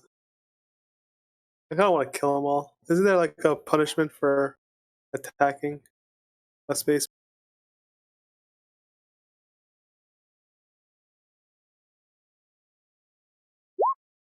And that's the Imperial Guard regiment they belong to, and he tells the Inquisitor that as well. So you overheard that. And no, I don't think there is any particular punishment against shooting a space marine, other than, but obviously shooting at an inquisitorial troop obviously carries some penalty for it.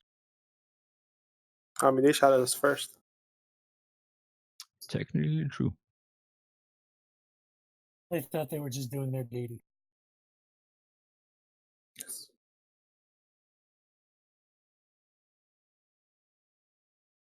Yeah, so after that conversation, he just sits down by the wall, just exhausted. The goon, or the inquisitorial goon, looks at the Inquisitor, and the Inquisitor just turns back, boxes all of you on an all general comm. Just give you the sit rep, basically telling you what he said. Maybe not in as many words, but that's the basic gist of it.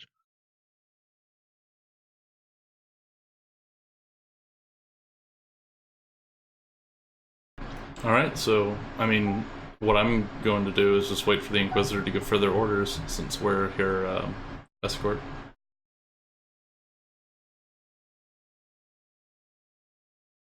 Can't think of anything else. Yeah. Anyone else?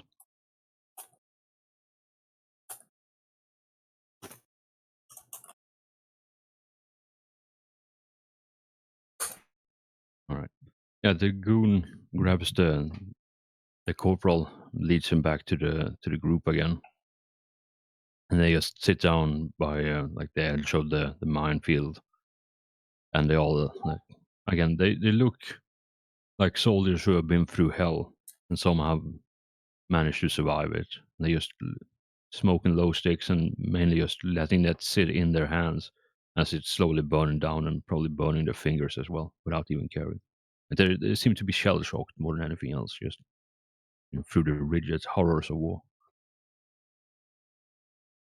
And yeah, the Inquisitor, again over general chat, just gives the order for all of you to start advancing again, clear the path ahead.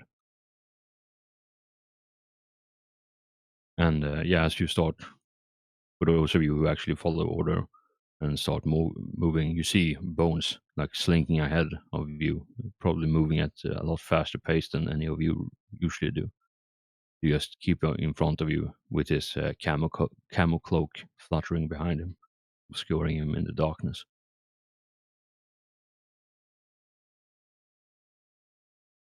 And yeah, from behind you, you hear the twin sound echoing, ringing out of outer guns as the goons are doing their imperial duty.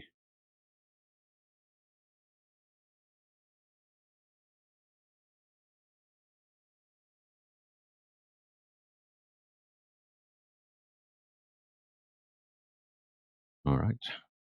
Yeah. So according to the map you have, you are a lot further out than you really. There's probably like a couple of hours walk at least for all of you before you reach the train station. And I think he also mentioned that before he got shot, the corporal mentioned that they destroyed the train tracks simply to stop any train from coming there and giving the enemies an easy way to reach the city again, which is why the train derailed as you were coming down the tunnel.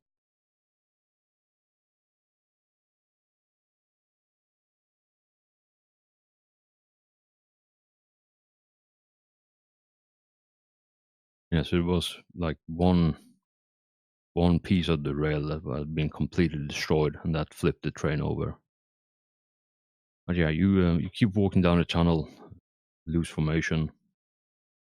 Yeah, the Inquisitor and her team and Hostus team coming in behind, taking up the rear. And yeah, you're walking, unless anyone is talking, like the Inquisitor and Hostus team isn't really saying anything. They might have a short conversation between themselves, but other than that, nothing really, no one's really talking. And yeah, it's pretty much just uniform, underground train tunnels the entire way, with the occasional maintenance hatch here and there. That's a Emergency question. exit. Where can I get an autocannon? Why would you want an autocannon when it's Apparently it does up more here? damage than my fucking Voltor. It really doesn't. I don't know what you're talking about, Hellforge. 36 and 6? Stop rolling shit. No, my max damage in the Bolter is like 24, Hellforge. They nerfed the hell out of it. I'm kind of glad I did. I'm not. I'm sad they did. Yeah, I don't know why they nerfed it so much compared to the other weapon. Unless the autocannon doesn't do that much damage. Let me check. Yeah, so a couple of you check that while I get on with this, Go ahead. setting it up. Yeah, so a couple of hours walk, and unfortunately no scout bike for the normal humans. But yeah, you manage to in the far end you see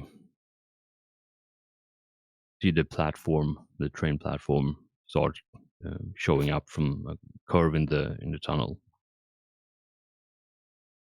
And as you get closer, it's the loading bay for the mines.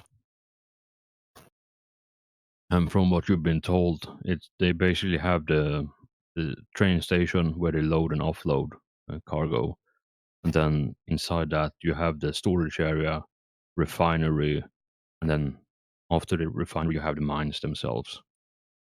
So that's kind of the rough layout here.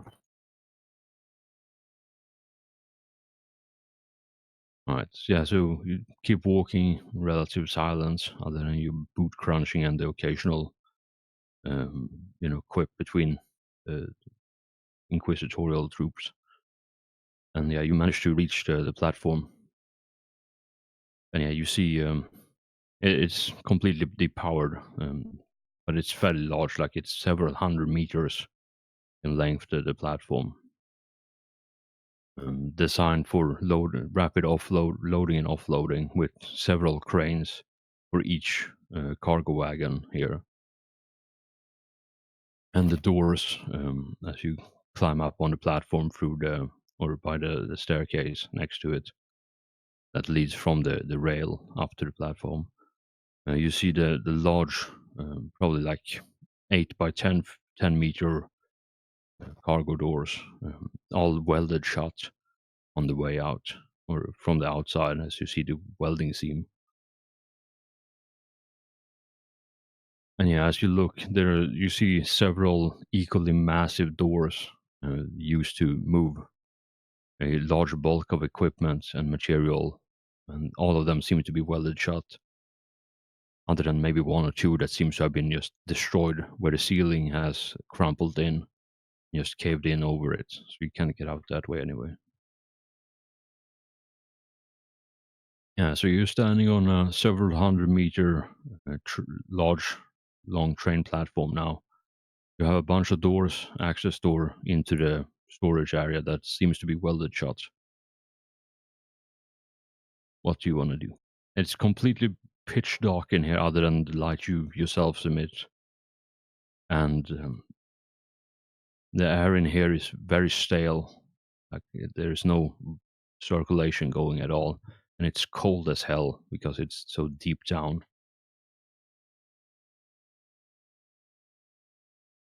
We have a schematic or a layout of this. No detailed floor plans, but like I said, you have the basic layout of it, which is train station, refinery, train station, storage, refinery, mine. So, Hellforge, were you shooting the assault cannon? The mounted No. assault cannon?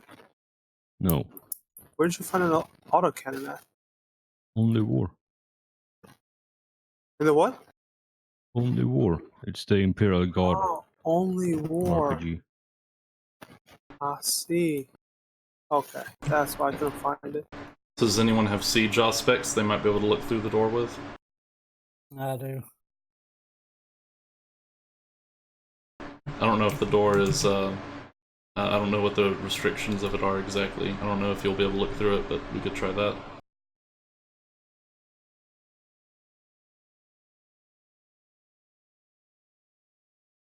Yeah, I'll try to see through it. All right, yeah. That's a plus 10 tech use.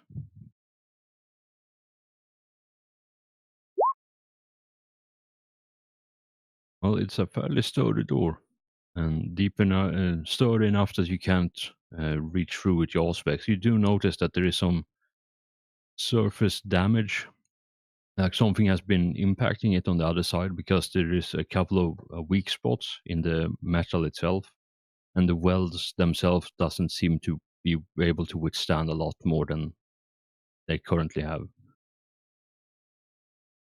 So a couple of good punches to it probably could open it.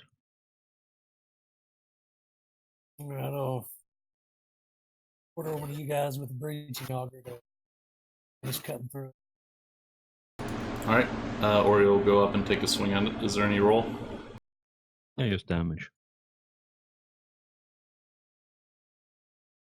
And you need 32 or better. Yeah, you manage to, like, one sweep, just smash your way through. And it probably takes you like a couple of swings to get through, or open a hole large enough for all of you in armor to climb through without any awkward angles. But yeah, you manage no issue. After the first impact weakens the rest of the structure.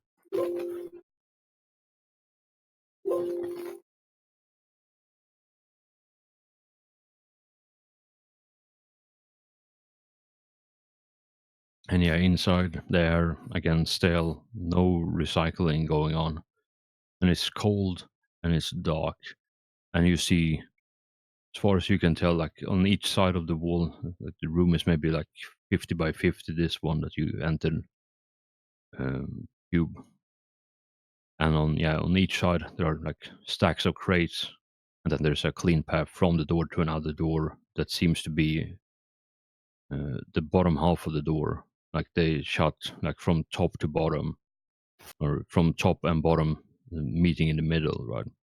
And the bottom half of that seems to have been like viciously destroyed by some sort of weapon, like buckled outwards and fallen on the ground. All right, we'll start heading in the direction where the corporal said they first encountered the Necrons. All right. Yeah, so as you walk through the storage area, again, it's just crates, the fine packed crates with the labels and everything like cargo manifest. You see occasional clipboards with, and yeah, there doesn't seem to be any obvious sign other than the door being completely destroyed, like the bottom half of the door being destroyed and moved off its hinges. And yeah, as you walk into the refinery itself, again, stale air, like pitch darkness, other than what you yourselves emit. And yeah, as you look around, you see some scorch marks on the ground, like from any like high energy detonations or something. And one of the inquisitorial goons like sweep their looming globe around, scanning the area, which causes some like weird reflections on some of the metal surfaces. But nothing seemed to stand out at you immediately threatening or hostile.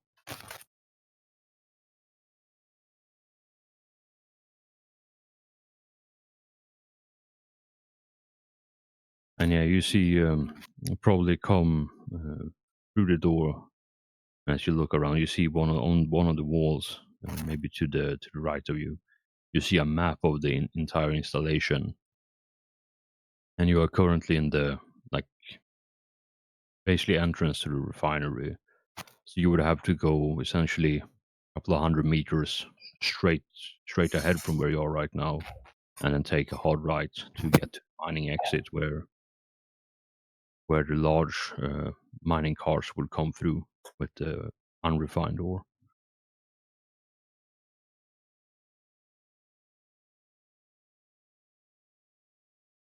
And I think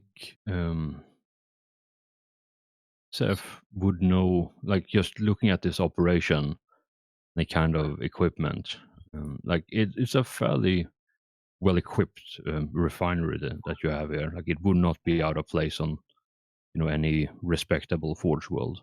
So whoever owns this place probably has spent a considerable amount of money on it and is in good standing with the Mechanicus.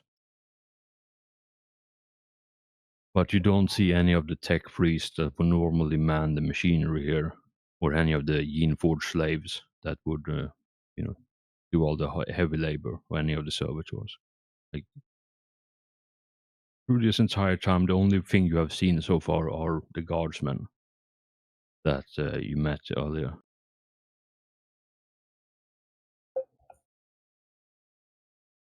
And yeah, can all of you give me, let's say, plus 0 scrutiny test, please?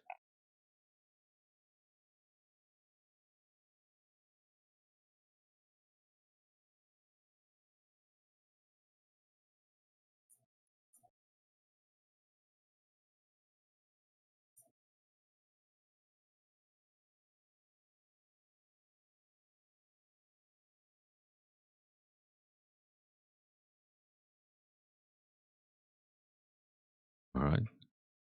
Yeah, you don't have to pay point this. It's not super important. Nothing bad will happen if you fail it. Mine screwed up One from having one. to do it manually. But yeah, the people who succeed on this, you see as you're moving through the refinery, some of the machinery towards the entrance of the mine have both inside the refinery and inside the mine itself have been like the parts of it have been at various points melted to slag basically, and metal turned to liquid and just hardened again through some super high intensity energy weapons. Not even a sustained burst of a Astartes flamer would be able to melt metal like this, or at least not adamantine like this. Like this has been melted. So that's something all of you who succeeded notice as you're walking through.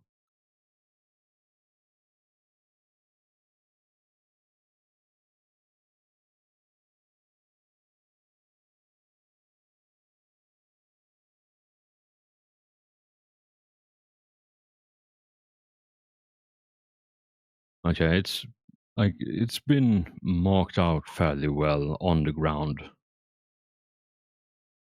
So you basically have following a paint strip to the various doors, and you also have like maps marked out, placed out on various places across the walls.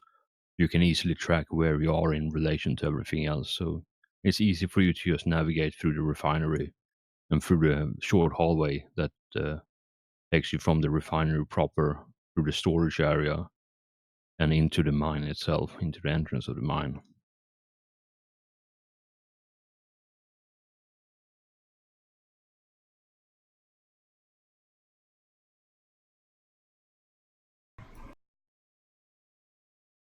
Yep, I assume the Inquisitor is basically just leading the way and isn't doing anything notable beyond leading us. We're leading the way. It's behind. Oh yeah, that's right. Alright, yeah, so I guess we just keep going deeper until she says otherwise.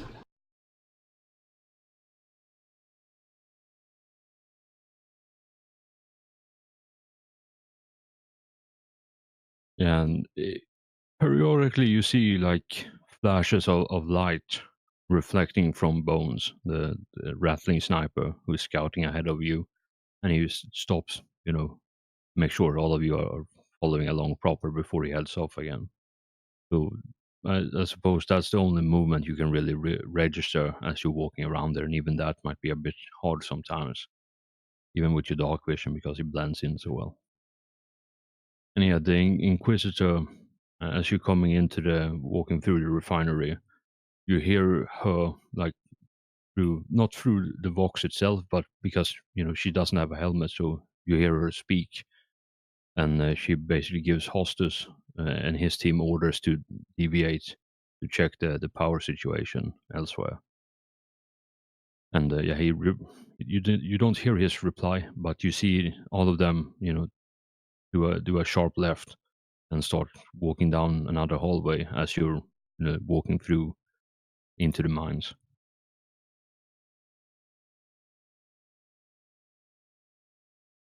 And yeah, as you come into the mines proper, you see the metal floor with the stamped Aquila on it, and the reassuring comforts of the Mechanicus fades away into the bedrock itself, and it's just rough stone. And you notice a lot more like high energy scorch marks on both the ground, on the wall, and some metal chains that's dangling from the walls and from the ceiling have been like melted, uh,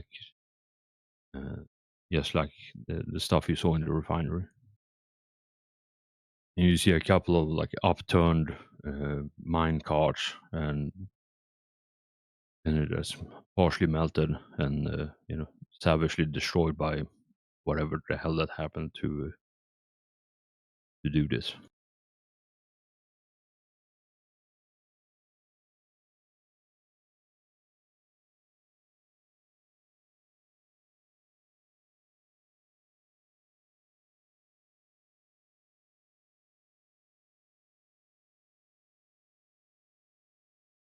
All right, so hopefully you should see the map now, even though I'm terrible at using the reveal tool.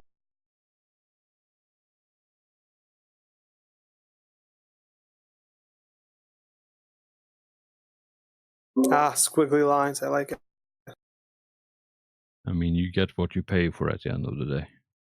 You're right about that?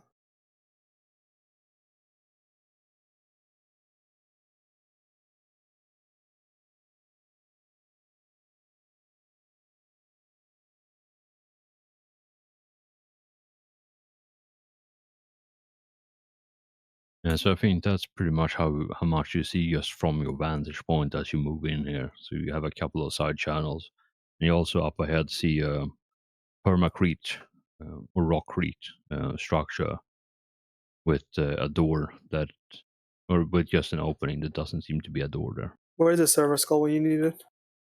No server skull. I know. Very disappointed.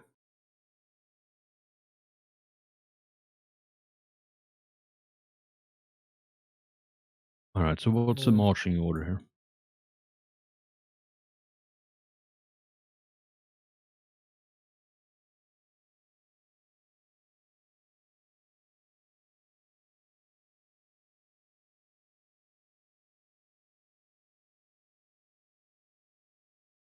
You guys want to go squad mode or stay solo mode? Let's go in squad mode before we go. Let's move as a squad. All right. Yeah, so what? Yeah, let's activate squad mode. All right. Yeah, so you take a hot second to activate that, so you don't have to roll or anything. It's just if you want to do it during combat, you roll for it, but out of combat, it's fine. There's no pressure. Right, so you are currently in squad mode. All right. Yeah, you have a bit of a squiggly cave to explore if you so desire. The Inquisitor is moving behind you with her group. And yeah, you hear, not over the vox, but again, just by the sheer volume of talking, the savant that the Inquisitor brought with her is, taking audible notes when he looks at all the like melted metal and like theorizes what could possibly have caused that.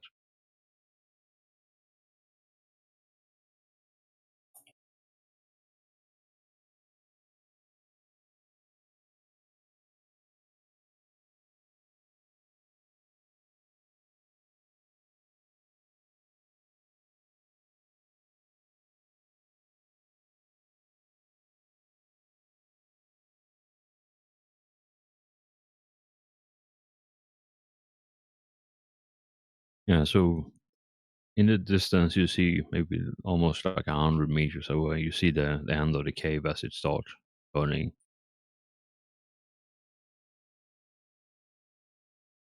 And Sap's going to say let's not walk out into an ambush this time. So check your corridors before you walk out in front of them.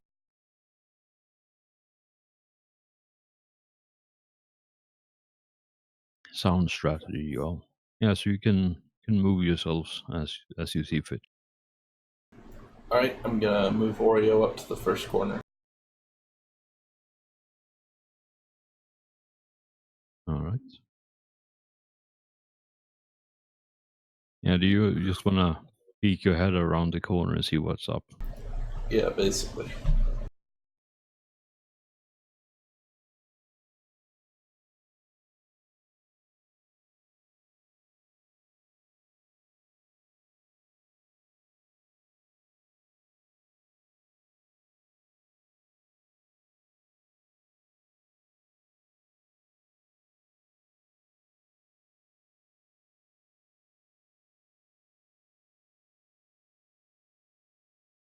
Yeah, so you poke your head around the corner and look down, and yeah, as far as you can tell, it's a fairly steep incline with some like footholds carved into the floor itself. So heavy labor servitors can move up and down without any problems. And yeah, at the bottom it's a fairly deep puddle of water, maybe knee high for you, just eyeballing it. And it doesn't seem to be anything inside, but there is a couple of like tipped over barrels and such, and fallen rock, fallen debris on there. All right, I'm moving up to the next corner.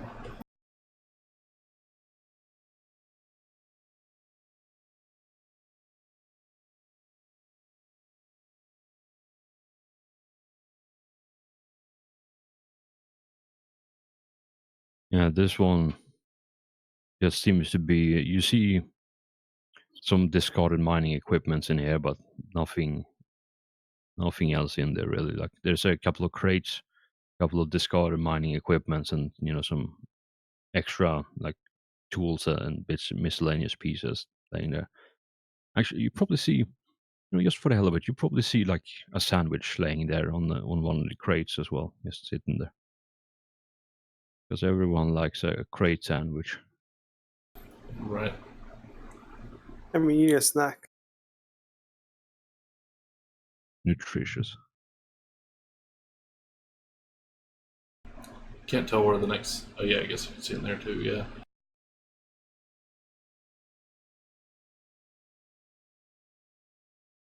Yeah, and like here you see there's seems some sort of explosion happen here, and the tunnel itself has just been, that bit has been flooded with water.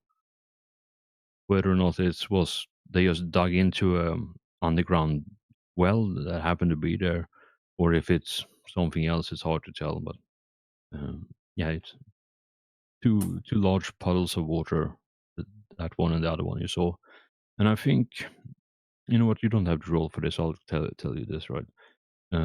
While the air is, according to your armor, is bitingly cold, and the Inquisitor team seems to be like shivering a bit, the water itself, both puddles, seems to be bubbling from something that's causing it to bubble, and there's slight steam rising from the pools.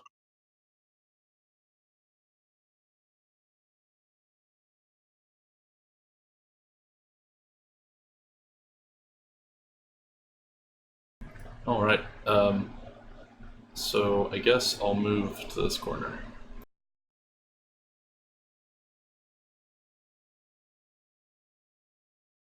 Yeah, as you check in this building, it's basically just a how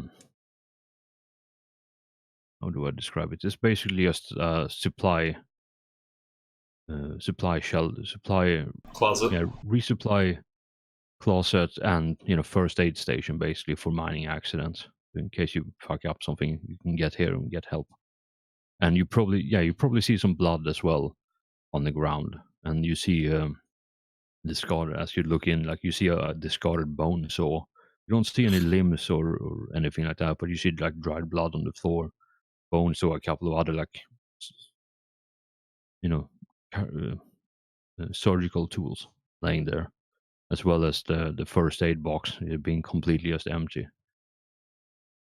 Is this a tunnel over here? Is this just part that's not uncovered? That's just me being sloppy with the Extra squiggles. Yeah, just some extra squiggles for I just players. wasn't sure if there was like a hidden Also- tunnel we didn't quite see. As we're moving, can I go into Overwatch, like around corners? Like right now, I want to be in Overwatch watching out, his back. I can always set up a screamer behind us. Hey, that's always a nice thing. Unless the Inquisitor, hello, the Inquisitor's coming, so. Unless he knows about it. Can I use my Auspex and try to see what's causing the water to be heated up? Yeah, sure. Zero tech use, please. And yeah, if you want, you can just stand still, go into Overwatch, and then move up a bit, go into Overwatch. You can Exactly. just rinse, repeat. Exactly. Yeah, you can do that if you want. Just I mean, Yeah, I'm thinking about it as tactically. Like if you were a SWAT team, that's what you would normally do as the sniper or something. In this case, I'm a sniper with a heavy bolter, but hey.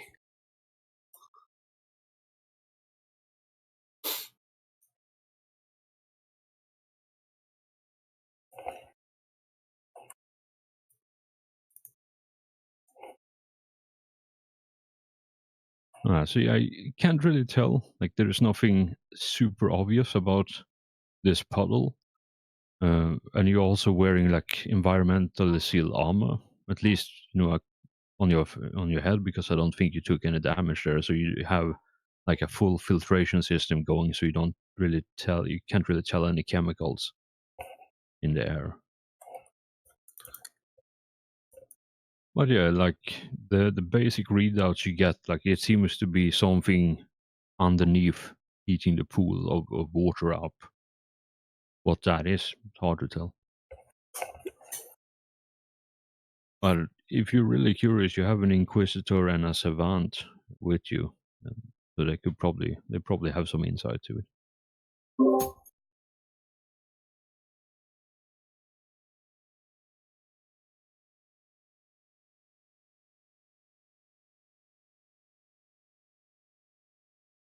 Hey, Cass, come here and dive in and see what's at the bottom. I'm already fucking missing a hand. Fuck out of here. Well, not missing, but. All right. I mean, if anyone wants to go swimming, that's perfectly fine. I mean, the Inquisitor is very inquisitive, so. That is true. All right. Are you all holding position here, or you keep going? I'll go ahead and Advancing. go to the next little corner.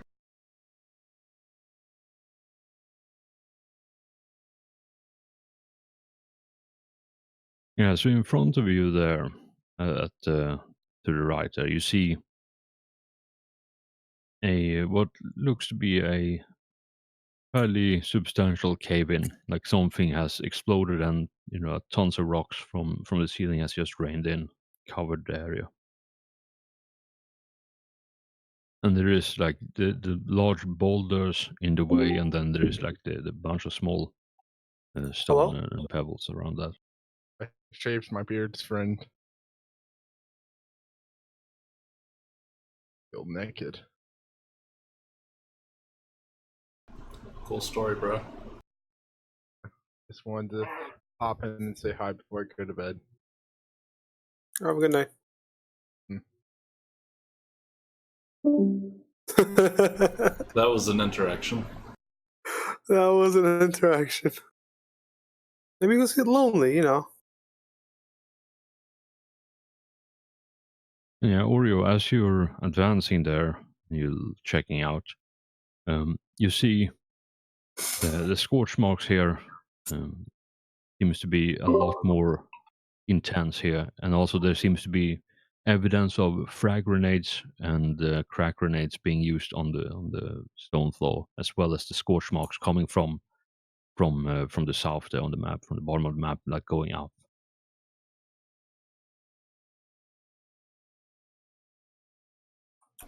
All right, I'm gonna move closer up to get a better view of the other side of this room.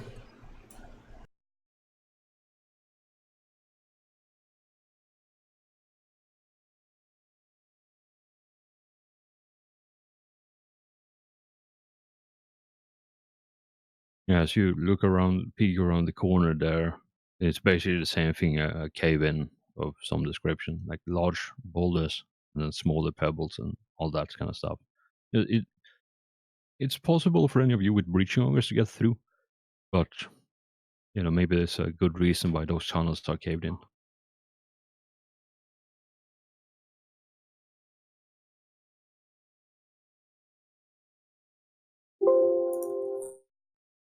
Alright, can all of you give me now, like I said, the closer you get to the right cave thing, entrance here, or passageway rather, like the more intense the scorch mark and visible battle damage becomes. Oh god.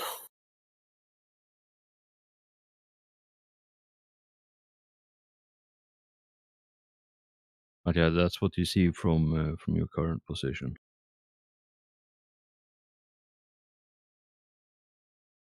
All right, Oreo, if you're poking your head around the corner, I would like you to make me a +20 sight-based awareness, please, and this with everything included, unless you have extra bonuses. All I know is now that you ambush this Hellforge, this is how we're gonna do every single one of our walk-ins. Just slowly poking our head out. Well, that's one a smart way to do it. It is a smart way to do it, yeah. Oh, it only took an ambush of autocannons.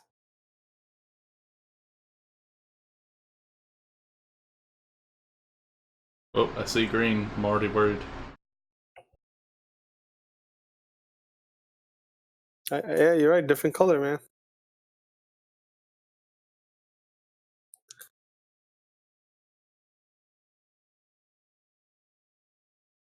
Green. Oh, that does not look good. Green is the color of spooky god robots, and I don't like it. I mean, you ain't wrong.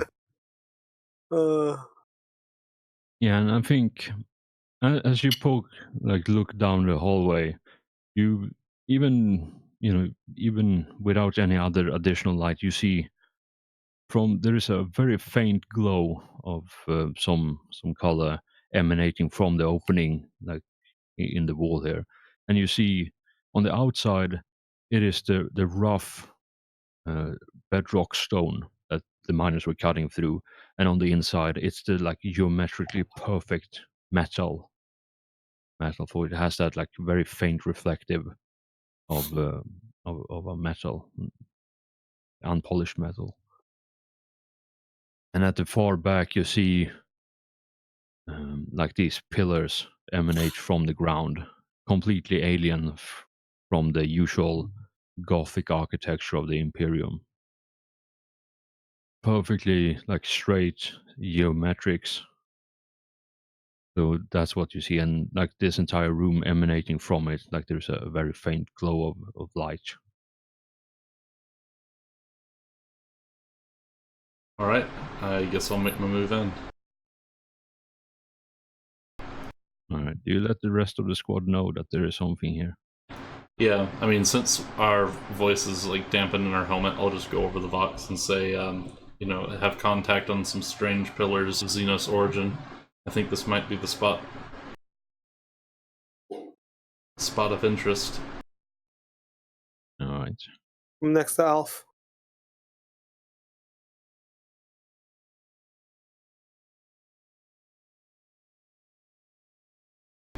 If you thought those autocannons were OP, wait till you see Gauss cannons. Well, thanks.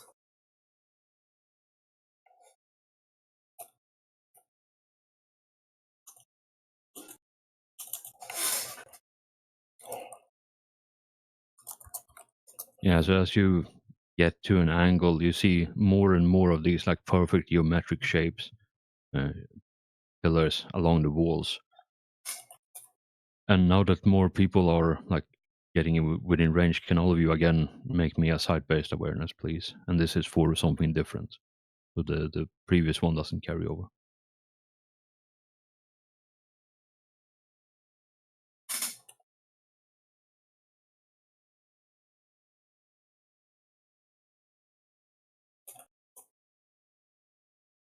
Site-based, all of us? Whoever can see through the door now, or through the breach in the wall. I think all of us.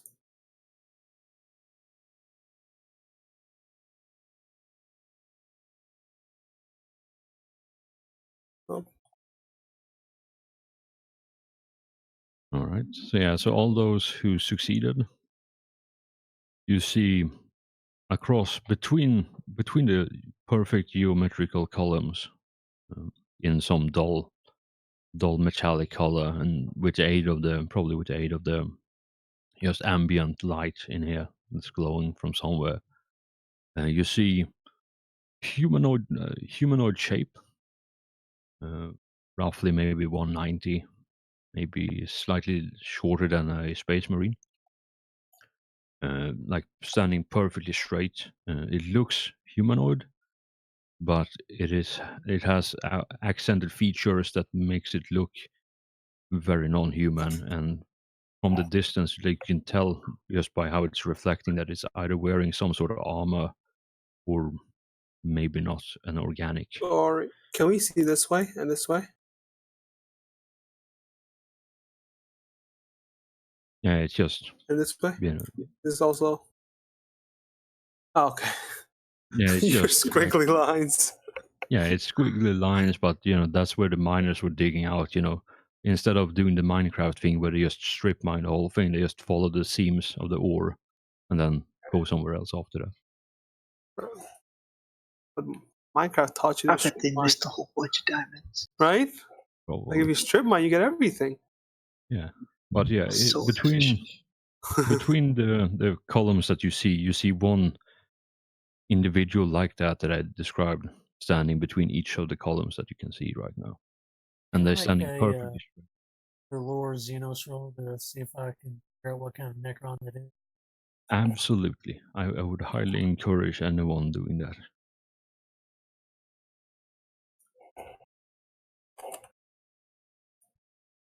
You know, your rolls today has been a roller coaster of emotion, Mambo. Yep, that happens. Can any of us have Solemn roll that? Yeah, sure. I don't mind. Since it's learned, we all have it learned. Do we get any bonus for being next to each other? Oh, I got it. I know what it is, guys. Oh, someone else. Yes, I mean, you probably don't get smarter by standing next to Oreo at this point, considering his role.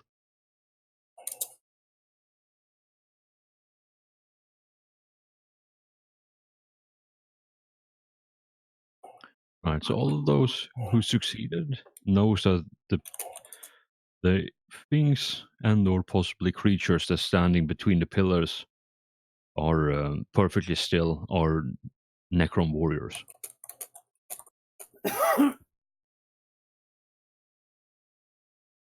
And they're standing with their Gauss rifles slung across their chest, perfectly stationary. And yeah, also notice there's no current light emanating from anywhere on their bodies. Like no eyes, no like chest emblem or anything like that. Just from what you can tell, it seems to be dormant.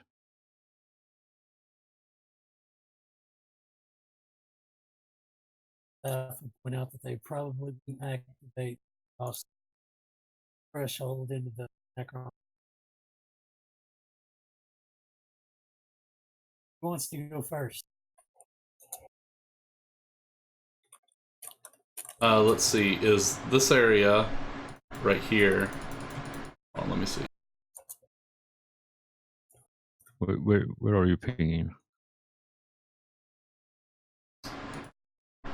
This whole area, is this the whole doorway, or is there some unpainted space we can stand?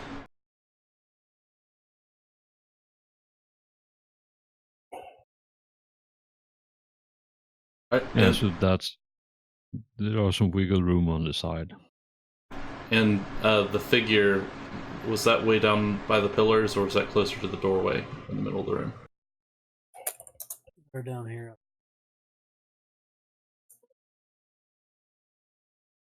Those green dots.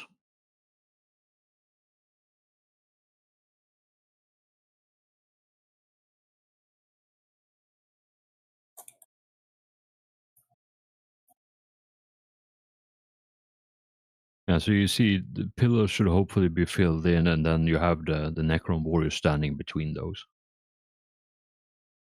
Of these walls, is it rock and granite or something else? On the outside is basically just the normal bedrock.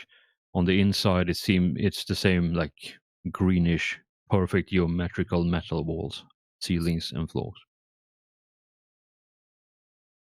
So it looks like, by where you're standing right now, it seems like some unfortunate miner, in their hunt for treasure, broke through with their mining augers or whatever they were using, broke through the wall, and then into the chamber, and then shit happened afterwards fairly quickly.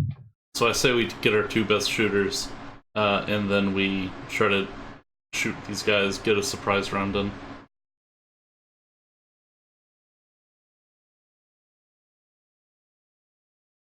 All right. I mean, it sounds good.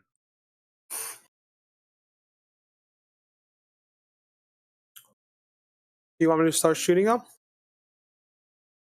Yep, that's what I'm gonna do with Alf with some Kraken rounds. I'm gonna see if it does anything. Hey, Manos, do you mind scooting over? So I kind of want to. Can I shoot Hellforge and then go back into cover, just like duck back in? No, you cannot shoot me. I would not recommend that. Can I shoot and go back into cover? Yes. Actually, right before that, Alfheim, who will radio to the Inquisitor and say we have contact with Xenos and what looks like some black pillars. Permission to engage. You should tell her that they're Necrons. Yeah. Okay. I'll announce them as Necron Warriors. We're gonna die. Just want to point that out right now. We're still gonna die. Only you should say that. All right. Yeah. You get the permission to engage, and you hear the savant like, oh, before the comms channel closes completely, you hear the savant starting to mumbling about, oh yeah, Necron makes perfect sense. That would explain all the extreme high energy weapons, and it just cuts off mid sentence as the Vox channel closes from the Inquisitor. Wonderful. Okay, you have go to open fire if you wish. So yeah, roll me the things. Before ranged open fire, should those jetpacks just full tilt charge in to get in position? I won't be able How to. big that room is. Well, there's that, but even if I charge in, I think I can get a maximum of 30 meters on a good charge, and so I wouldn't be able to make it across the room in one go. No, I don't mean charge. I mean like just by charge. I mean like just get The all the pilot way in there. skill. Like, run. Oh, so you want all the melee to run and all the range to stay back? Yeah, we could do if we can. The thing is, we don't know how big this room is, so anybody that goes in, there could be 100 warriors in there. And Oh, who has teleporters? Because I have a teleporter beacon. I mean, you can take the coward's way out of it. Everybody take the coward's way out last time. Fuck off. I mean, if we hold our position here, shoot these guys, then they've got to come into our line of fire. Or two will have the advantage.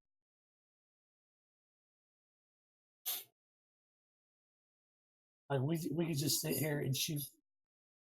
Yeah, I really don't like the idea of running into this room. Actually, All right, it's a little bigger than I was expecting it to be. Oh, there's a lot more of them. Yeah, so across the wall, as you're like poking your head around the corner, you see more like perfect geometric pillars and a warrior standing between them. Oh, we're so fucked. Just want to point out, guys, we're fucked. Right, do we see them with any weapons? Yeah, they all have some sort of like long and some like long tubical things with some sort of like glass. Fuck it, you're all well enough. You know it's the gas weapons, like the usual gas guns they have. Standard issue fucking Necron weapons. So those are ranged, right? Yeah, ranged. Okay. But they also have this like sharp bladed attachment at the tip of it, so they can be used in melee. Oh, good. All right. So what's the plan here? Did you want to do anything, or just look at them for a bit? all right, Alpha. I'm gonna do a full aim and fire, and someone else wants to do that with me. Fire. All right, cool. Yeah, So- I'm gonna fire as well. Full auto fire. Do they have any size bonus or no? No, just standard size. Standard. So Alright, which one are you shooting at? Do I shoot at separate ones? I was gonna poke my head out. What's the bonus for aim? This one? 10. Full aim is 20. Oh, yes. So for you, it would be full aim 20, full auto or semi-auto, so 30 total. Range is half, so 40 total. I'll be shooting at this one right here. That's All right. Good luck, ladies and gentlemen. Yeah, so those three that are... auto with. Yeah, those three, I guess. Yeah. So I guess let me go first because I have so many damage numbers. Yeah, I'll let you go first. 1, 2, 3, 4, 5, 6, and 2 of them are crits. 1. So these are Xenos, so they auto-confirm the crit. Oh, okay, that's good to know. Then I'll just Righteous Fury. Alright, oh shit. So let me go with the numbers. The first attack was, this is all Pen 8 as well, Hellforge. First one is 29. 21. 17, 23, 7. Oh, wait, this 17 will be a. This 17 will be a 23. Oh shit! Hold on. And the 24 will be a 36. Once again, phone call. All right. Yeah, so you see one of them explode in a shower of, I suppose, mechanical sparks and wiggly bits.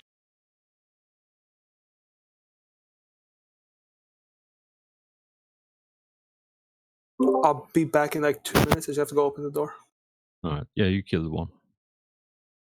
All right. So who want to attack the next one? Then? One is, as far as you can tell, just completely exploded. Yeah, I'm gonna hit the one on the far right with mine, and that's 3. Which one was blown up? The one to the left. I removed one of the things. Okay, so I guess I'm gonna hit each of these guys one time.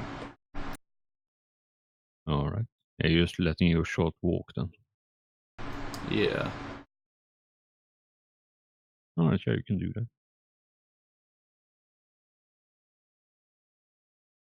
And that's 8 pen on all of those because of the Kraken rounds.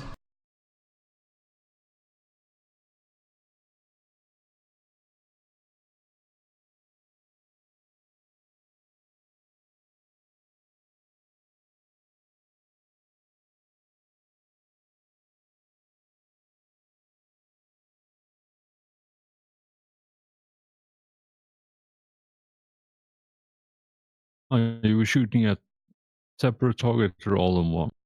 Separate targets. All right. Sorry, I didn't.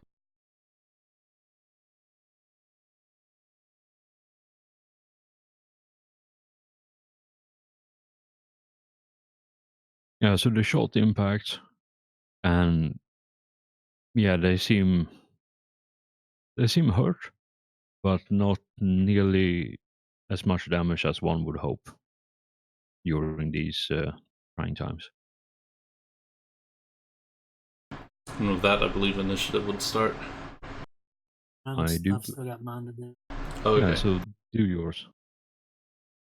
I'm focus firing on the R1 On the left or right? on the left. All right. So the one with the wiggle on it, or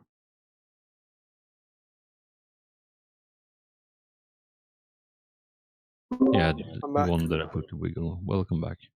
I gotta go in like a few minutes. Yeah, we're just gonna finish up this Perfect. last. Yeah, go ahead. Yeah, I'm just gonna be getting ready. Yeah. I'm gonna go out.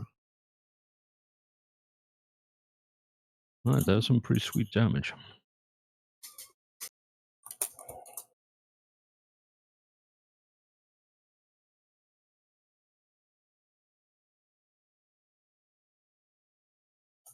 Now to confirm the crits are all the Righteous Fury.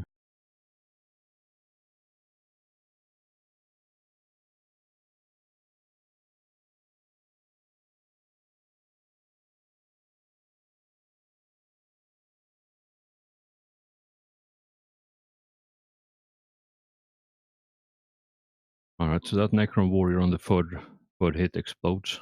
So yeah, 2 down and a couple more to go.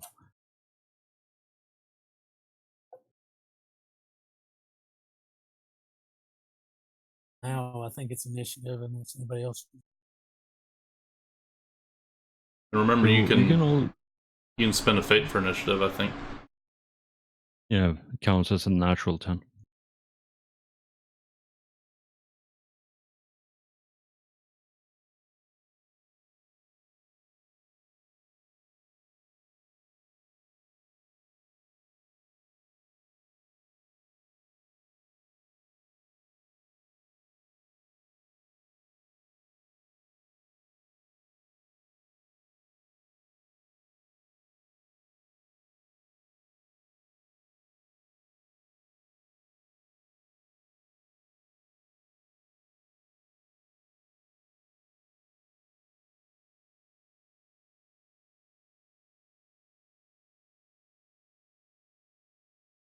All right, so before we go So you can roll your initiative while I do this. It's just one small thing I need to work out.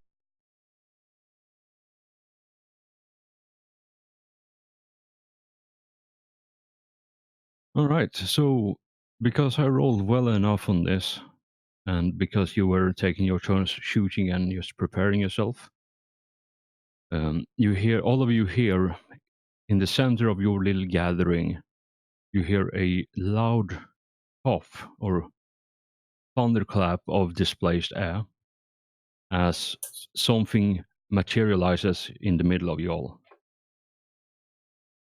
Oh, fuck us. It's a Wraith boy, I bet. Hope it's a wraith. I have a paranoid, so do I automatically turn and shoot at him? No, Damn. because it teleports in. So it's not sneaking up on you, it just instantly teleports and appears. Oh, good. Where is he? Behind us?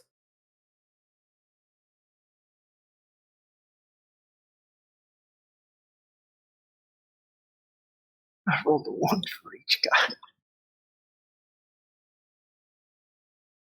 I actually rolled a 9 and a 10, so we got some opposite rolls. Well, remember, you can spend the fate for it too. I'll just temporarily move you there, Manos, because the fucking tokens overlap and it's hard enough Yeah, when sorry. everyone has their fucking name tags.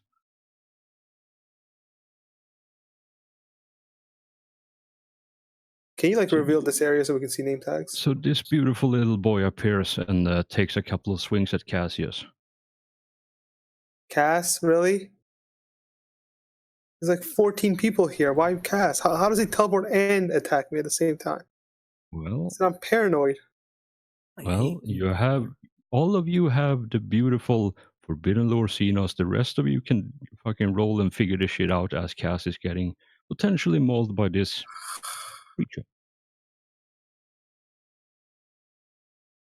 So yeah, +0. Actually, I give you all +10 because now you know you're fighting Necrons. So +10 Forbidden Lore Xenos if you want to figure this out.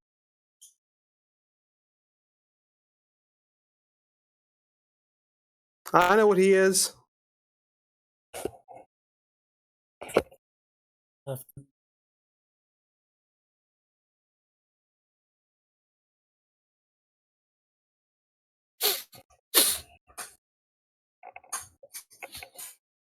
Yeah, you know, with those Violence. rolls, holy shit, that's terrible attack rolls. But yeah, you know, this is a flayed one.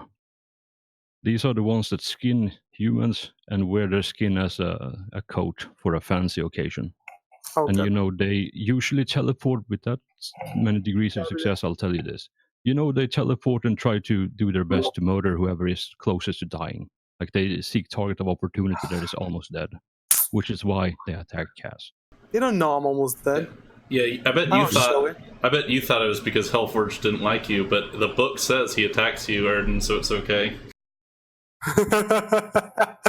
It's still Hellforge's fault for putting him there. He wants to mean- wear your skin so he can be a real boy. Exactly. It puts All the right, go lotion ahead. on the skin. Go ahead, roll your stupid damages. I did already. Oh, where is 29, it? Pen 2. Wait, I get to dodge? Where is it? I don't see anything. I mean, it's over Vlad's. Oh, I see it. I see it. I'll try and dodge.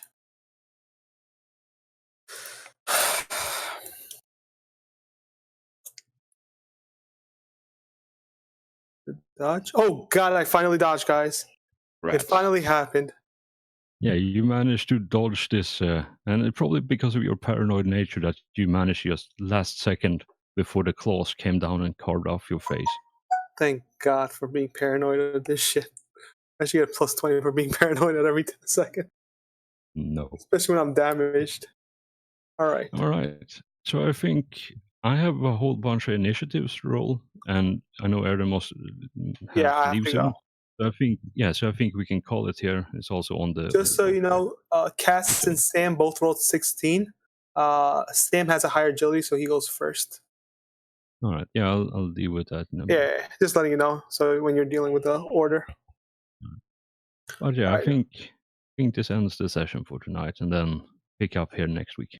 Perfect. I gotta go out tonight, which is great. I love going out. Have a good night.